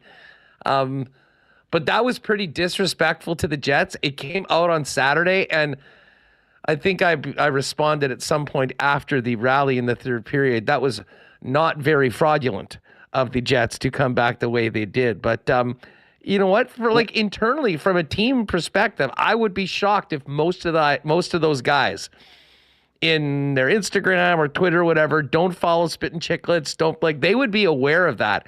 Whether they were aware that it came out that morning on the social channels, who knows? But pretty nice way to answer some critics with what they did, especially in the third period, but then building on that into another comeback win last night. Yeah, absolutely. I mean, to give that video more air. I mean, yeah, I'm assuming that the team would have seen it. Social media is, as we know, is all over the place. It's right in your face. Players have a lot of time on their hands when they're not, applying their craft. So they're looking through those things. They're looking for bulletin board stuff, and what, and of course they probably listen to Elliot Friedman's podcast. They listen to Spittin' Chicklets, all the other kind of gossipy podcasts, because that's the life they live every single day, right? I mean, they have their own opinions about that stuff. So there's no doubt in my mind that one of 23 guys on the roster would have caught wind of it and spread it throughout the group. And like I said, maybe that's an opportunity to rally against that. I mean, I'm sure there's guys that are like, whatever, you know what I mean? Some anonymous player said something about us. I mean, that, there's lots of suspects that have been on the receiving end from some pretty interesting chants from those in Winnipeg that might want to say it. I mean, maybe, there's lots of reasons to say something like that. Maybe it's to rattle cages. Maybe you don't like one of the players on the team. Who knows what the motivation behind that comment was. The fact of the matter is the Winnipeg Jets are the ones laughing at the top of the West standings at this point. So, and also too, I mean, could the Jets very well be eliminated in the first round? Absolutely. Look at the Boston Bruins last year. That happened, and they said nothing's guaranteed once you get to the playoffs. There isn't. So even if the Winnipeg Jets do flame out in the first round, it's not necessarily that they're frauds. I mean, I think the fan base here would have something to say about that. They probably would agree with that comment after a first round exit given the season. But I just think that's just fodder that ultimately will always get back to the team. And you just take it what it is, and again, just enjoy where you are and prove whether it's proving your doubters wrong or proving the people who have been behind you right. I mean, that's certainly some decent fuel to go after if that's what you choose. Well, absolutely. And I mean, just speaking about the first round, it also speaks to how big these wins were on the weekend and the fact that the Jets are where they are with the games in hand. And listen, Nashville is the hottest team in the NHL. They won 8 games in a row. The Kings are playing much better right now. And Vegas is on the verge of getting past and being in a wild card spot. So again, there is no easy series by any stretch of the imagination if you get there. But there is definitely a carrot to allow Dallas and Colorado to beat the hell out of each other for 7 games in the first round if you're able to get to first place. Jeff, despite the wins, there is plenty of discussion on the Jets streets about Nikolai Ehlers' spot. Moving up in the lineup, then yesterday being switched out from the top line with Vlad Nemetstikov, who, on a small sample for the Buffalo game, I mean, Rick Bowness made some changes. They turned around and they won the hockey game. But big picture, I mean, what do you make of the Ehlers situation right now? Flopping between the top line, the second line, and the very large set of data that would suggest that Nikolai Ehlers is a massive difference maker when playing with Mark Scheifele, but it doesn't always happen. Yeah, I mean, we can speculate on why he's not playing with Mark Scheifele in the top line. We can speculate why he's limited in ice time or opportunity from Rick Bowness. I mean, again, the wins show for themselves, and it's not a cop out for me. I like Nikolai Ehlers. I think he brings a lot to the game. I heard you talking, to Jamie on the previous segment. Maybe it is trying to get that second line going, right? I mean, we know what kind of driver Nikolai Ehlers is, and maybe there's too much talent on that top line. Maybe they're thinking about a trade and trying to figure out who works with who. Maybe this is part of that process. I mean, we know that when push came to shove this past weekend, they put Nikolai Ehlers on that top line. We saw them take over. in Carolina. And so, and then we saw them move it the next game. I think we're going to see a lot of line blending stuff. That's the thing that Rick Bowness does. It's, I think, for some faction of the fan group just hate it, right? Because he's not afraid to bring out the blender.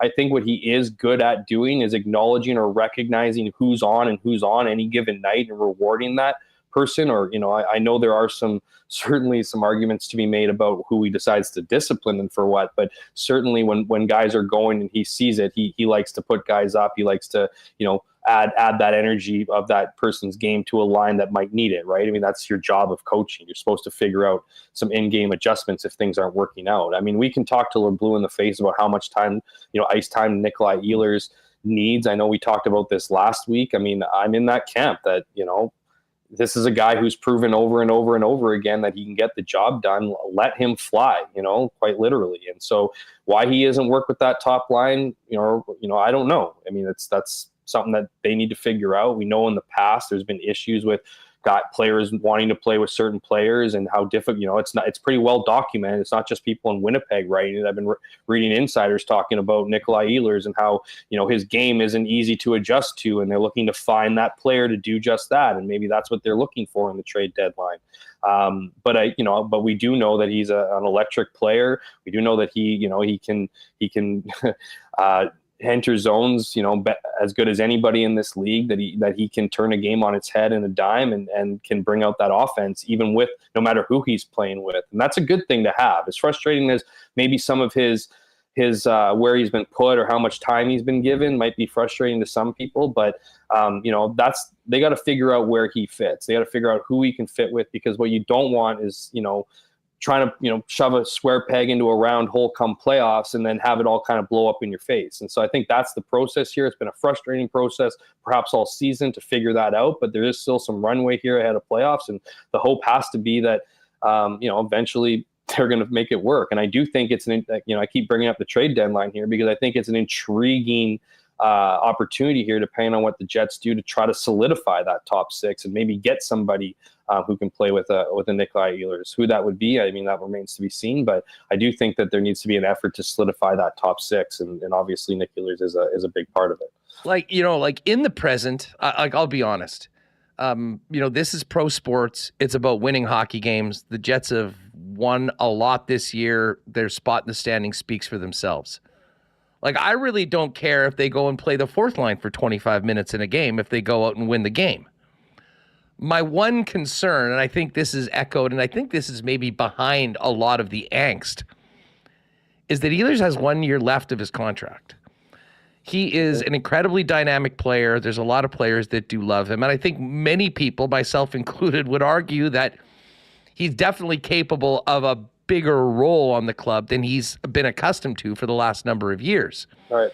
And I think the worry is, despite all the wins and losses, that, when it comes up to decision time as to whether you're going to stick around and sign an extension like many other players have, I don't think it's going to be anything about the city of Winnipeg or anything about other than what makes sense for him to reach his potential moving forward. And I think it's natural to wonder if things continue and he's a second line player and he's not in the top power play despite doing what he's done when he's been out there, how interested is he going to be in remaining a Winnipeg Jet beyond next season? It's certainly something to consider or to talk about right here and now. I mean, all those things are factors, right? I mean, even, of course, figuring out what your next contract's going to look like. I mean, number one for most people, I would say, is probably dollars and cents. You want to, everyone wants to get their perceived value, and that's always the toughest negotiation, the toughest part, and of course term as well as part of that.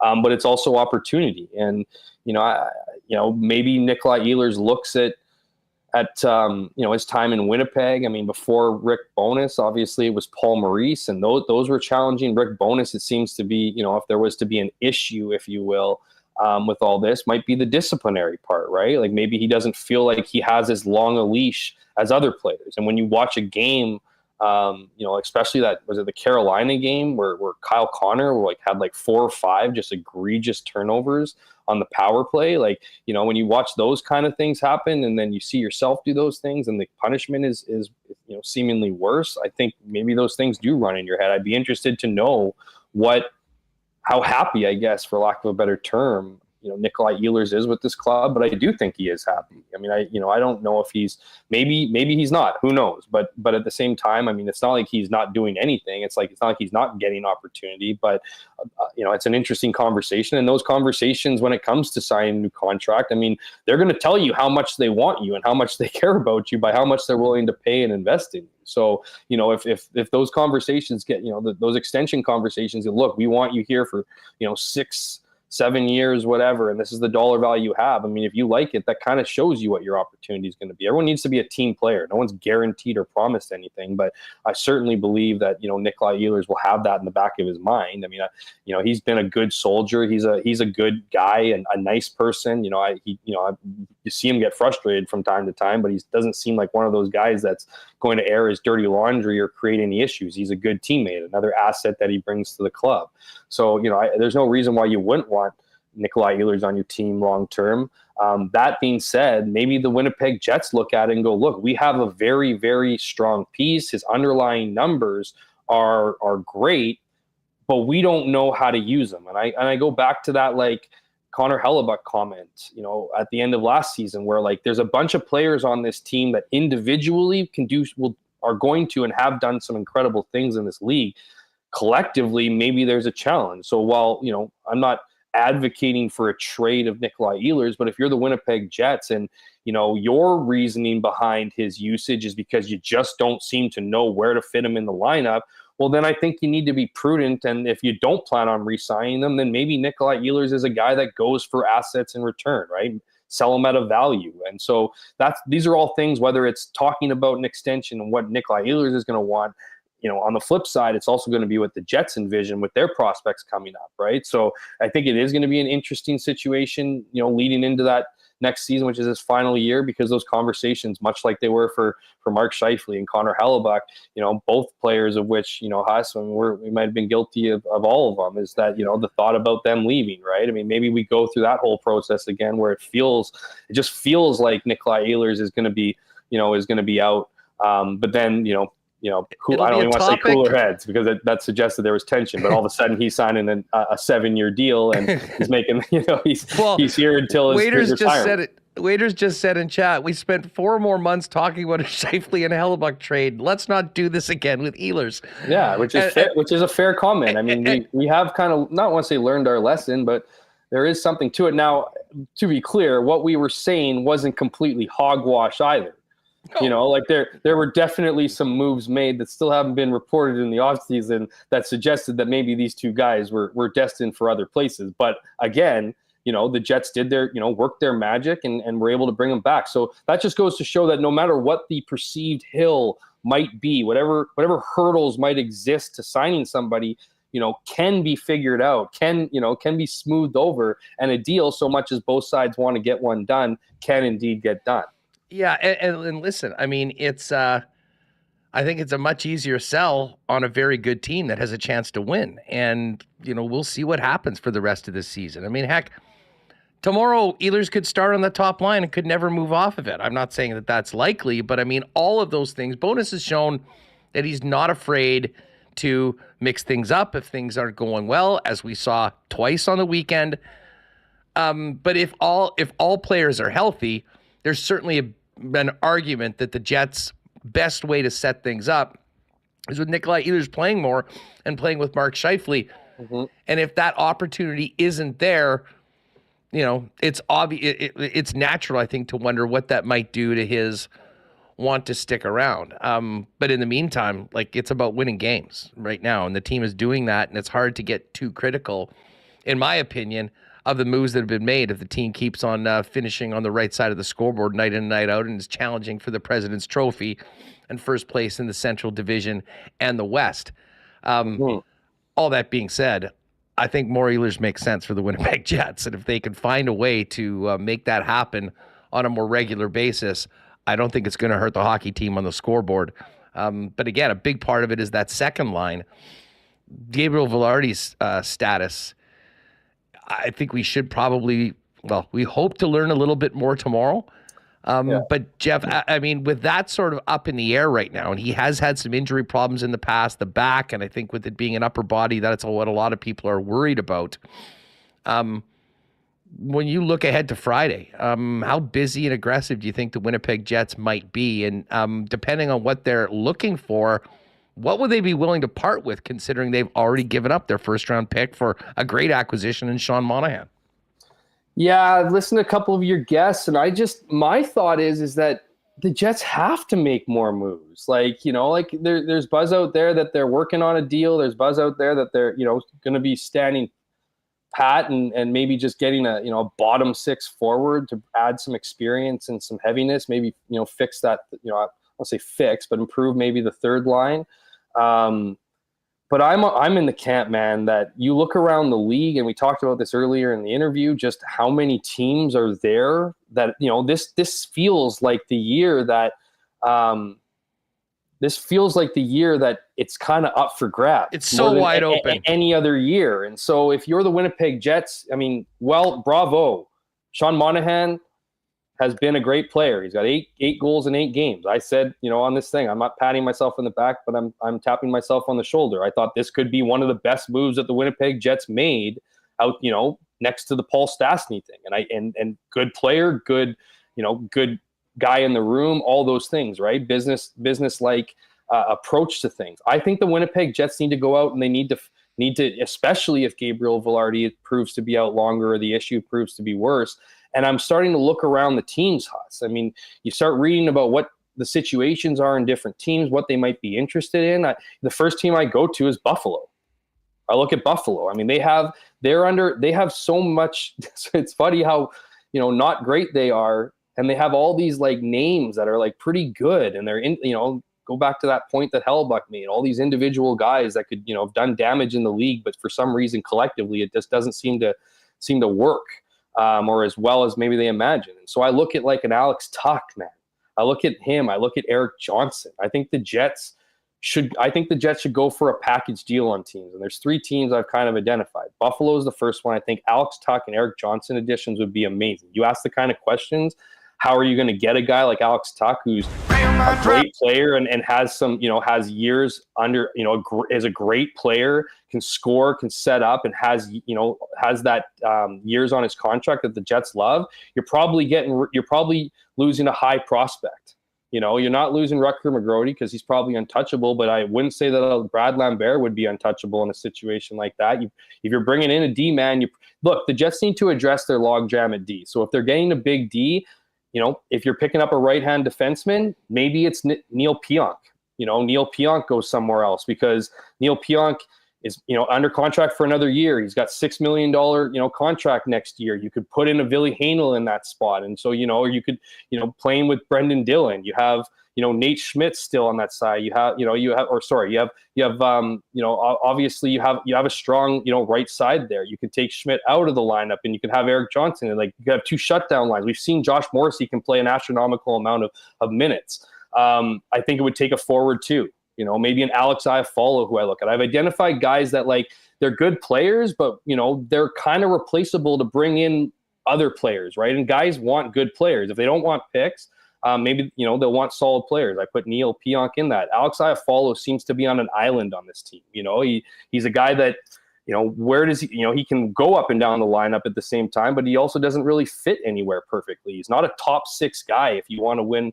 If you want to win the Stanley Cup, and he's not a 4th line player either, and hasn't quite worked with your 3rd line, right? So those are the guys I identify. I look at Washington, a Joel Edmondson and an Anthony Mantha trade. That's another duo pick.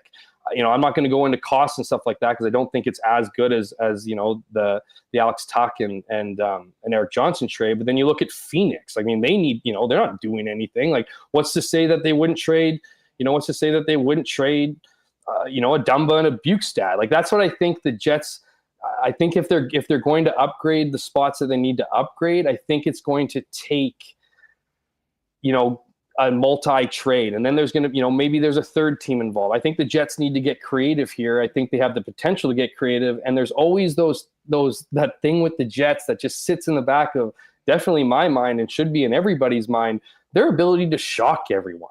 And the reason why I'm kind of like in on the Buffalo thing is because I read that Buffalo is looking to do something, kind of crazy. Like, they're willing to do a big deal, right? So those are the kind of the things I look at if you're looking at the big bigger trades, if you will. I guess you would call those kind of blockbusters to a certain degree. And there's another guy, there's a guy in Anaheim. Like, the Jets want to get bigger, right? They want to get more physical. And so you look at a guy like Brett Leason.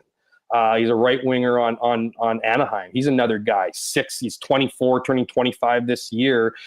This is the kind of guys that scouts look at and they go, okay, this guy is close to kind of, busting out, right? A lot of guys view this Leason guy as a 15 goal scorer, right? I'm not saying he's on your top 6. He's certainly in your bottom 6, but he's 6'5", 218 pounds. Like, these are the teams that aren't really going anywhere anytime soon, and those pieces just very well could be available. And I think there's potential here. I mean, obviously there's potential for nothing to happen, but back to the original point, it's just wide open that the Winnipeg Jets, if they can just get the quality depth, get some pieces in there, again, have to fit with the system, have to fit with the team, but find those pieces, because guys are going to continue to get hurt. You're going to need to test your depth.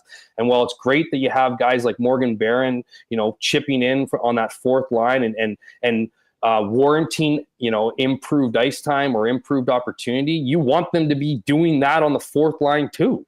So it's, to me, I think the Jets go out there, I think they make a splash. And if they don't, I think it's a lost opportunity. But at the same time, I'm not the one who handles the paychecks on the team and makes those decisions. So I just think it's such an opportunity for Winnipeg to really just kind of firm up what's a solid team by adding a couple pieces here at the deadline that could be real impact players. While we're talking about this, I mean, as of right now, heading into Friday, why not question of the day for Not AutoCorp at Waverly and McGillivray? Let us know in the chat, the player that you would like to see the Jets acquire. Just on the guys that you mentioned, Buffalo is interesting, and I think there's a lot of talent on that team that is attractive to other clubs. I love Jordan Greenway too. Yeah, well, Greenway can be a real pain in the ass. We saw him with that time with Minnesota. I mean, he would be a player. Tuck, listen, you'd love to have Tuck. The issue is he's a hometown guy. He was sort of the centerpiece of that Eichel trade. Mm-hmm. He's got a modified no trade as well. I do wonder, whether they would be willing to move off of him. But the other question is, like, teams like that are out of the playoffs are not looking to get Neil Pionk with 1 year left on his deal. And listen, I'm far higher on Iafallo, obviously, than you are. Like, I think I wouldn't be surprised if I think someone would trade for Pionk to flip him.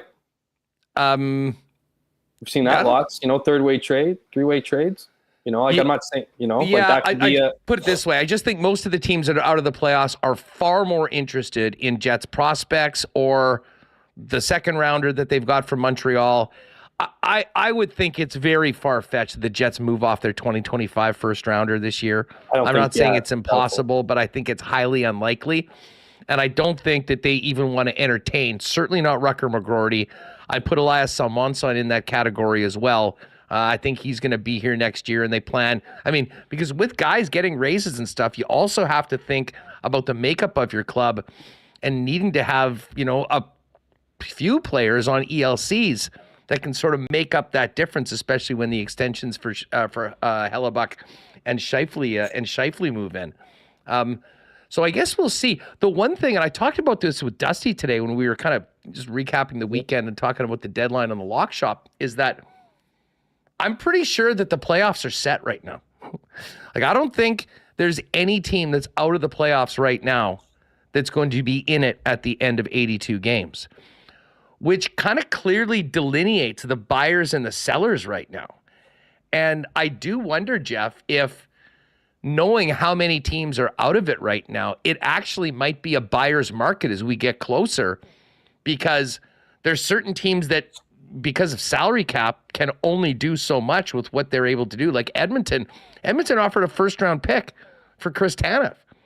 They didn't get it because Calgary had to take Cody Ceci as well.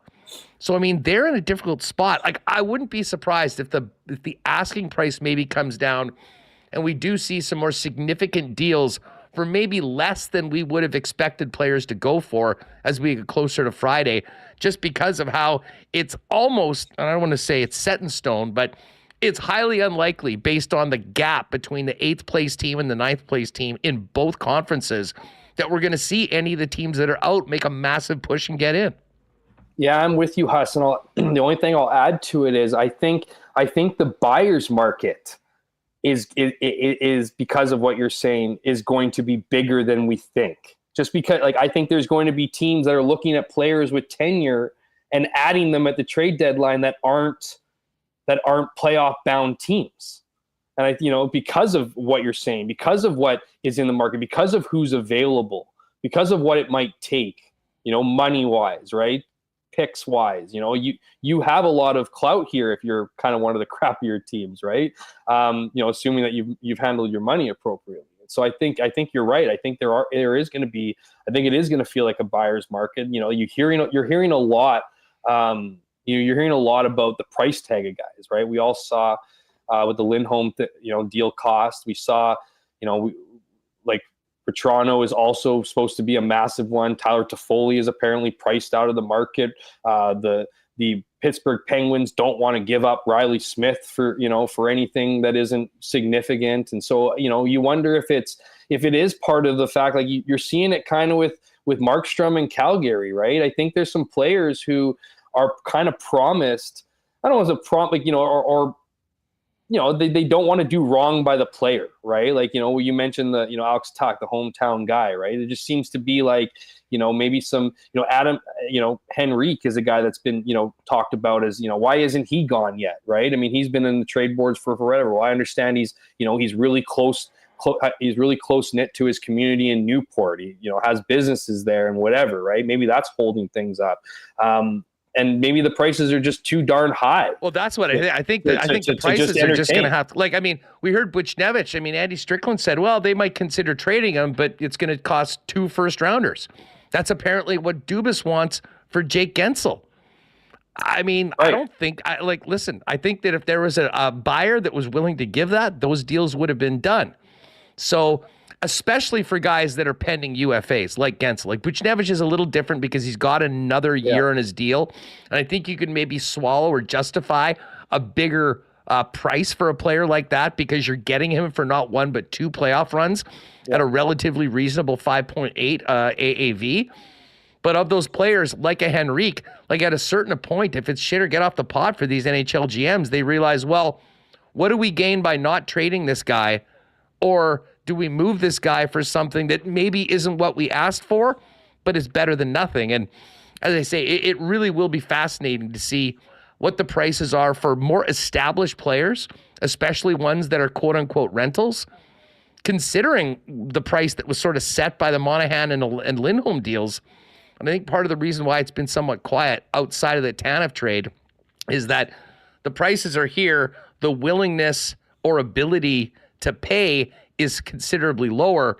And what that does to the market over the next 4 days is going to be really interesting to watch, both as it pertains to what the Jets can or are willing to do, but as well as the other 15 teams that are going to be playing in the Stanley Cup playoffs. Yeah, I have a couple. I mean, there's obviously more than just these 2 situations when it comes to a trade, but I feel like these are the 2 main ones. Either there's a team who's already decided on a player, loves that player so much, is willing to, feels like that is the missing piece that their team needs to get over the top. And so they do push that limit. They do, in some ways push all their chips into the middle and kind of it's win or bust kind of time. Right.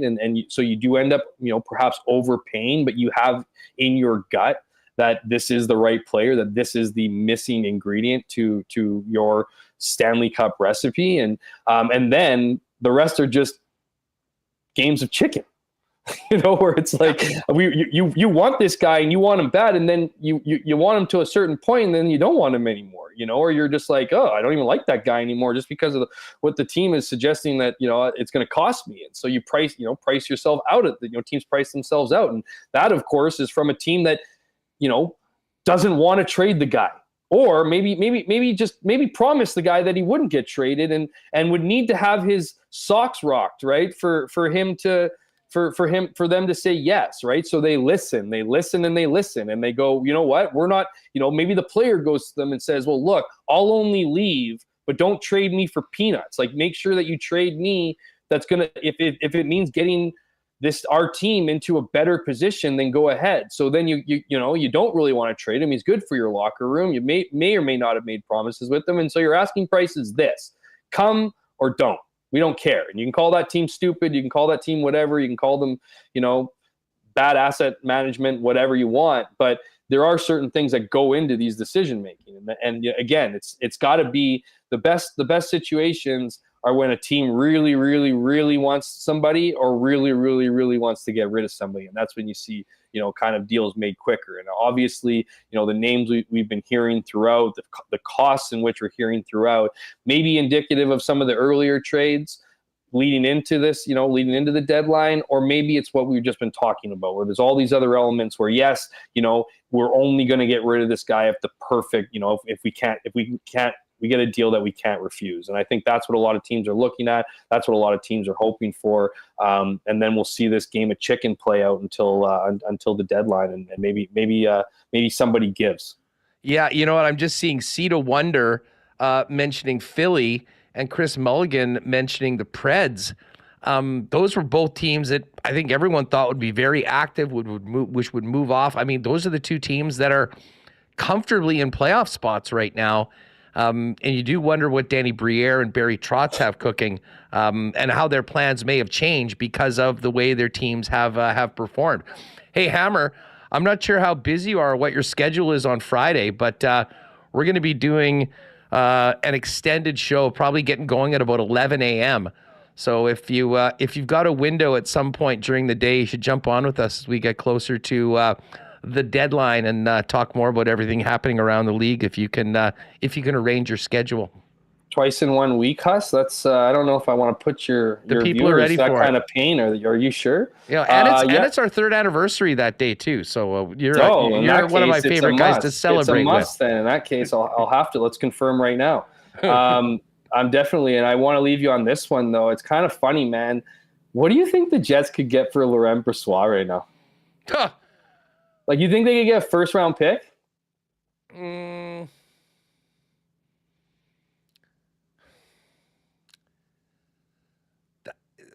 They could ask for it. I'm not sure whether they would get it.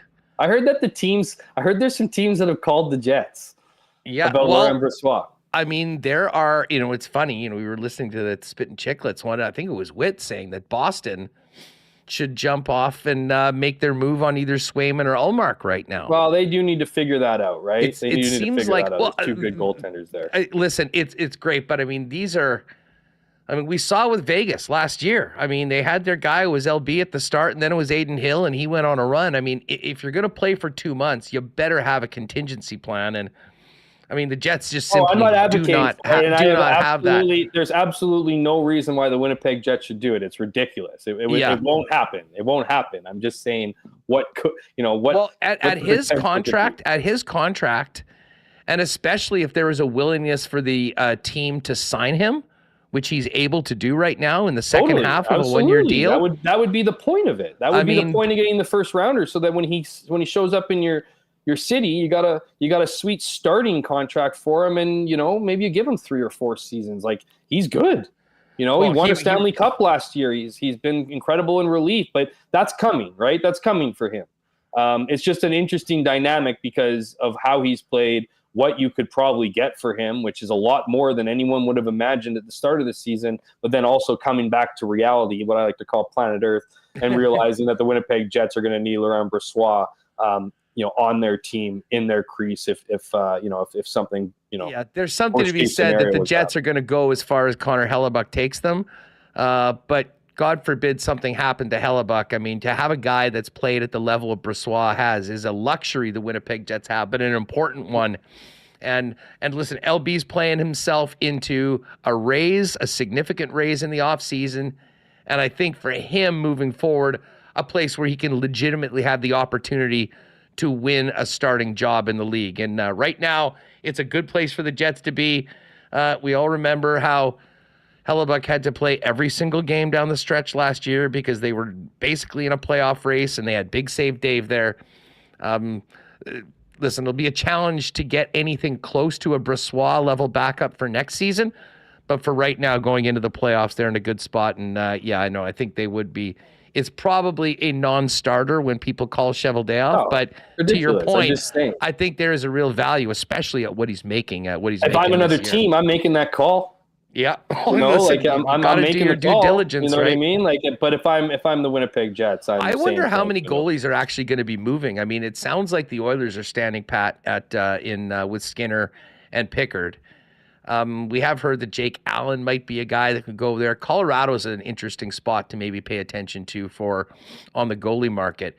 But again, and of course the Markstrom thing. But I mean, if Markstrom's getting traded to a trade big picture, like I could see him potentially going to New Jersey, even if they aren't going into the playoffs, if they can figure out what makes sense for them. Because I think Jersey's got to have a lot of buyer's remorse that they didn't go a little harder on Hellebuck right now. Absolutely, because they have absolutely such a solid have buyer's team. remorse on Connor Hellebuck. There's no doubt about it. Yeah, I mean, how they can look at where they are right now. Going around the NHL. Yeah, no doubt about it. All right, well, listen, we'll talk offline and we'll set something up for Friday. But have a great one tonight. Enjoy the game tomorrow, and we'll look forward to talking to you on trade deadline / anniversary day here on Friday. Yeah, right on. Thanks a lot for having me, Huss. Always a pleasure. And you know how it works. Shout out to the commenters who make this show. You guys are barely anything, including myself. Yeah, lots of commenters today. Pushing 650 in the chat right now. Hammer always brings them out. Hey, hit that subscribe button. No. Anybody new, hit that subscribe button and join us early on Friday. We'll get going. I think we're planning on getting going at 11 a.m. And I was talking to Dusty today about maybe trying to, in our normal lock shop hour, trying to link up Edmonton and Winnipeg together. We'll see whether we can do something like that. Would be cool. But we'll have plenty of people popping in on the 3rd anniversary of WST and a special extended show with everything happening around the league for the NHL trade deadline. Hey, cheers to our friends at Little Brown Jug.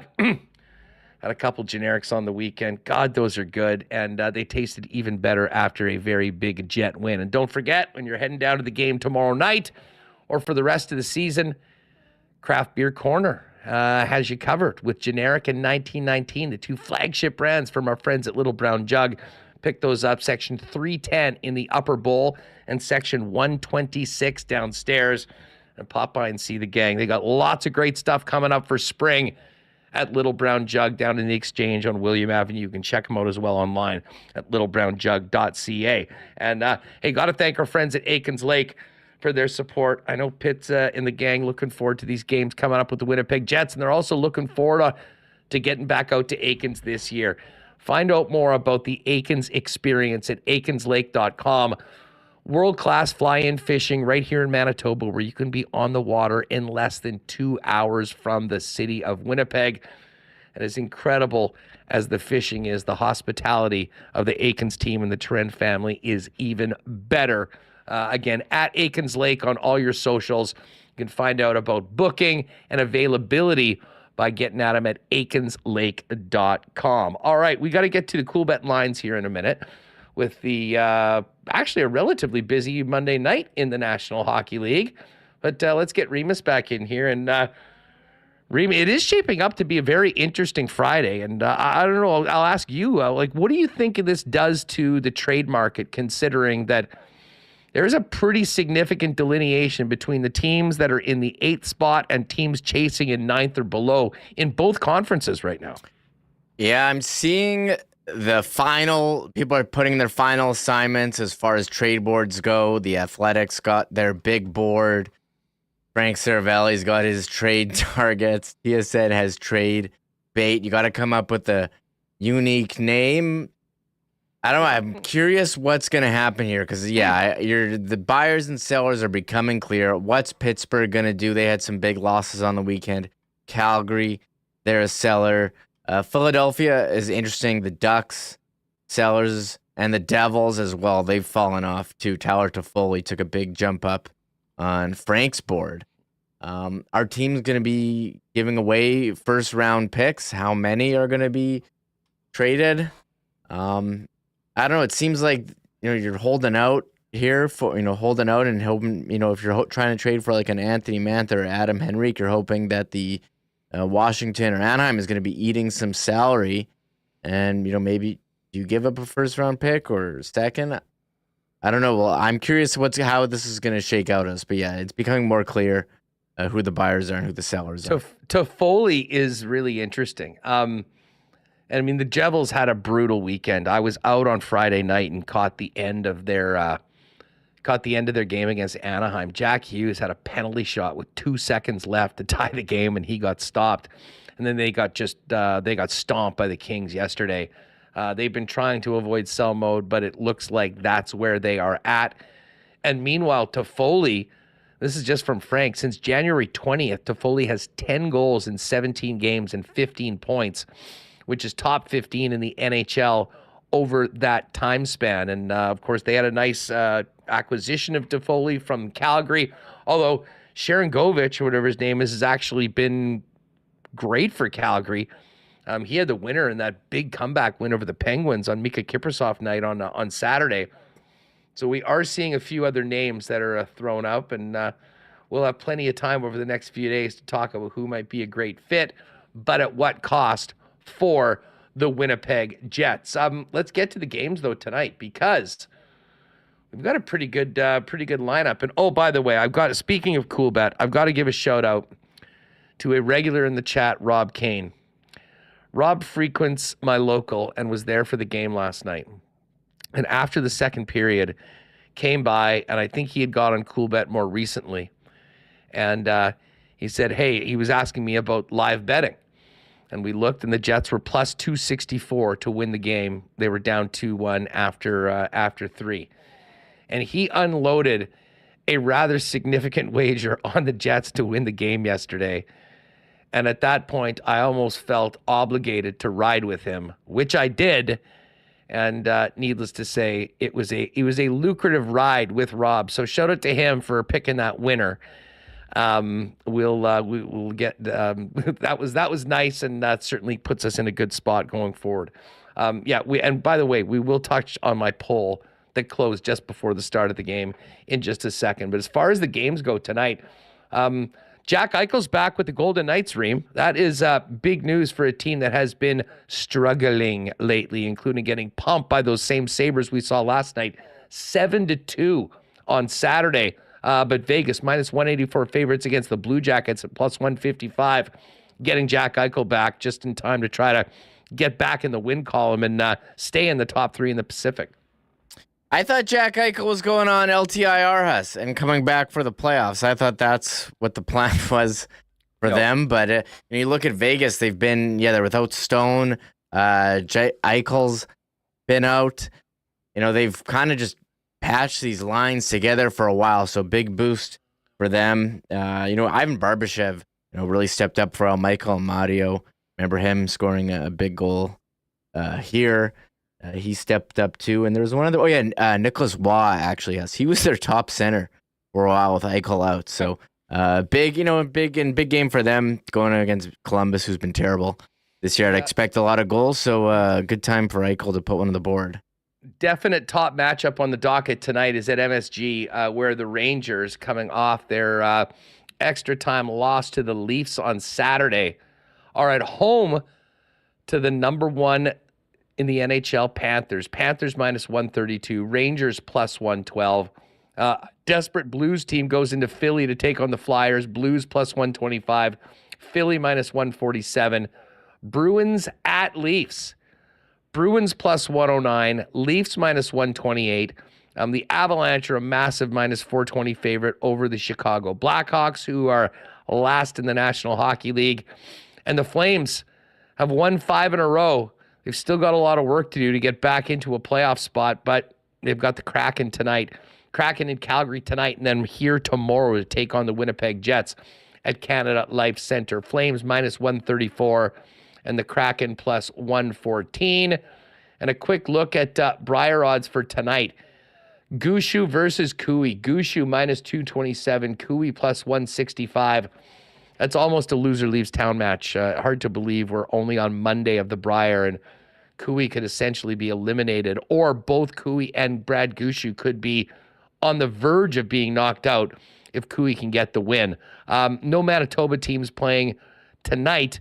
Matt Dunstone, though, has a nice, he was up 3-0 early in the lead. Let's just give you a quick score update on that one while we're talking about it. Scores today right now on draw 8. Matt Dunstone up 3-0 on the Yukon. And that's the main game that we're paying attention to. Brendan Botcher tied 2-2 with Northern Ontario as well. All right, before we go, Rima, I threw out, and the reason why I put this out yesterday on X, a poll.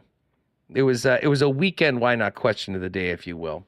I was listening to a bunch of discourse around the Vancouver Canucks, and they were talking about what jerseys they should wear this year in the playoffs. Do they stick with their normal blue and green, or the old black skate logo is back, and a lot of people were really pushing for that. And it got me thinking as to what Winnipeg Jet fans would like to see the squad wear when they are in the Stanley Cup playoffs. And I should mention, and again, I put this out, would you rather see the standard 2.0 jerseys or the heritage jerseys? And I believe at the end of the poll, I can get this for sure. There was a ton of votes on it, though. Okay, there you got it right there. 88.8% in favor of the heritage unis, 11.2% for the standards, and almost 2,000 votes. So 1,849 votes on that. Now, of course, you got a lot of comments about the reverse retros from last year, the white heritage unis. I was just sort of basing this conversation in the present. Like I said, I know people would love to see the team wear it white at home. I don't believe that is available or an option for them. I'm also, and I will confirm this, but I don't believe teams can wear jerseys in the playoffs that they did not have in the rotation for the season. So that would take out the reverse retro. It would also take out the white heritage jersey. So I guess I'm basically talking more about the blues. I can't say that I'm surprised that the heritage unis won, although in such an overwhelming fashion, maybe was a little surprising. But it did get us talking about it, and I still maintain those are the nicest jerseys in the damn league. The more we can see them, the better. They are wearing them plenty this season. They're also wearing, of course, the 48s, which I don't think would really be an option for the club.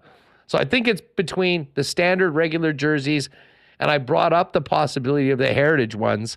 And, well, not surprising. There was an overwhelming majority of Jet fans that love those heritage jerseys, and I will admit I consider myself part of that group as well. Yeah, 88% asked what jersey should the Winnipeg Jets wear in the playoffs, and they're among the nicest in the league, the heritage. So I would definitely like to see them. I'm here for that conversation, and I have heard, the Canucks fans, there's a big debate there. Should they bring the skate logo back full-time or not? So we'll see what happens with the jersey. I'm just expect them to wear the standard 2.0, but you put out the poll, Huss, almost, 1,850 votes, 88% want to see the heritage jerseys in the playoffs. And there's a lot of other conversations, too, following, and one conversation I'm not here for is to change the white out to a blue out. Not here for that. No. Stay with tradition. I'm not here for any conversation that starts with, well, the whiteout never won anything. I don't want to hear that. That's BS. And I don't really care that they're wearing the same, their team isn't wearing the same color as the fans. I don't care. The whiteout is the Winnipeg tradition. You're going to stick with it. Done deal. All you need to do is check out the jets.com/deposit. What's all on the back? Yeah, it's not happening. The whiteout. I mean, there's nothing like it. Would it be better if the Jets could wear whites at home? I think we'd all agree that would be preferable.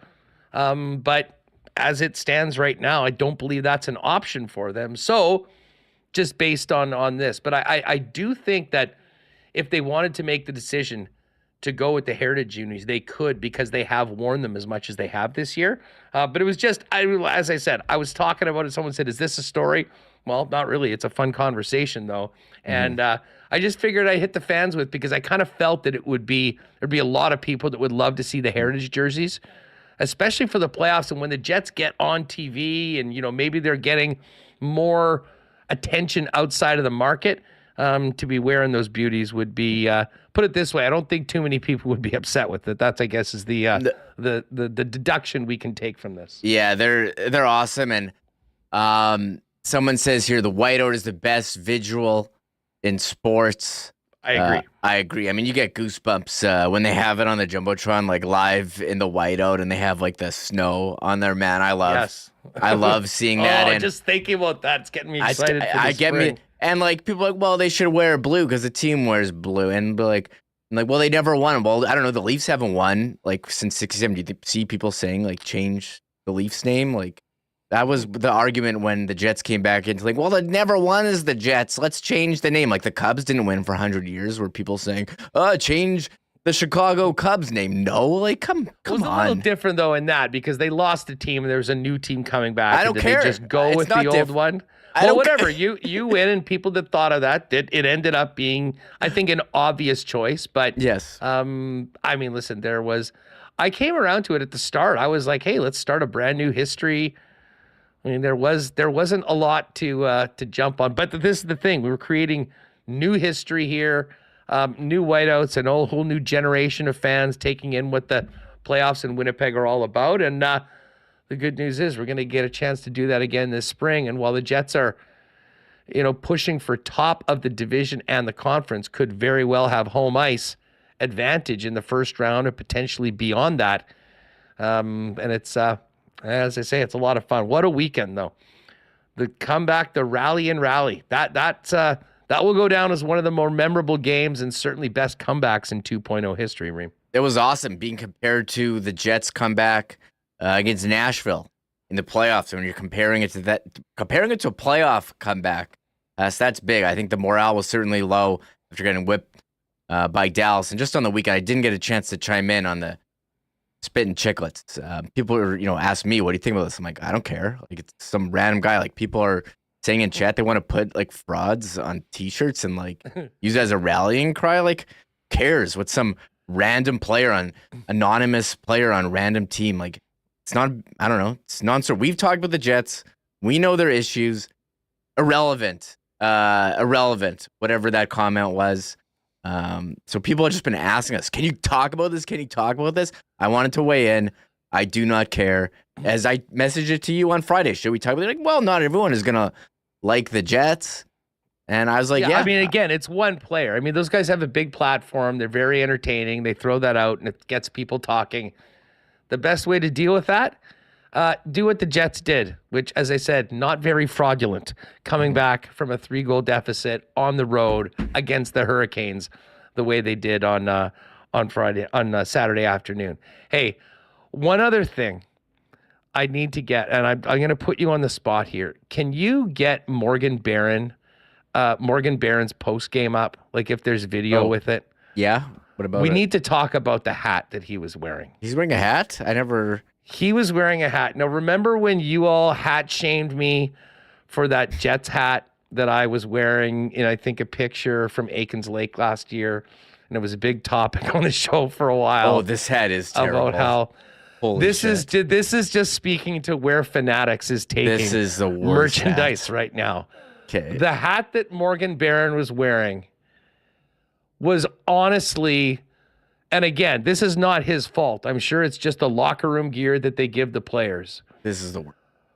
But I mean, looking at it, even looks like the bill of it, the way that it's connected or barely connected to the top of the hat, and this tiny sort of silver press-on Winnipeg Jets tiny logo and tiny word in the power pole of Jets locker room gear.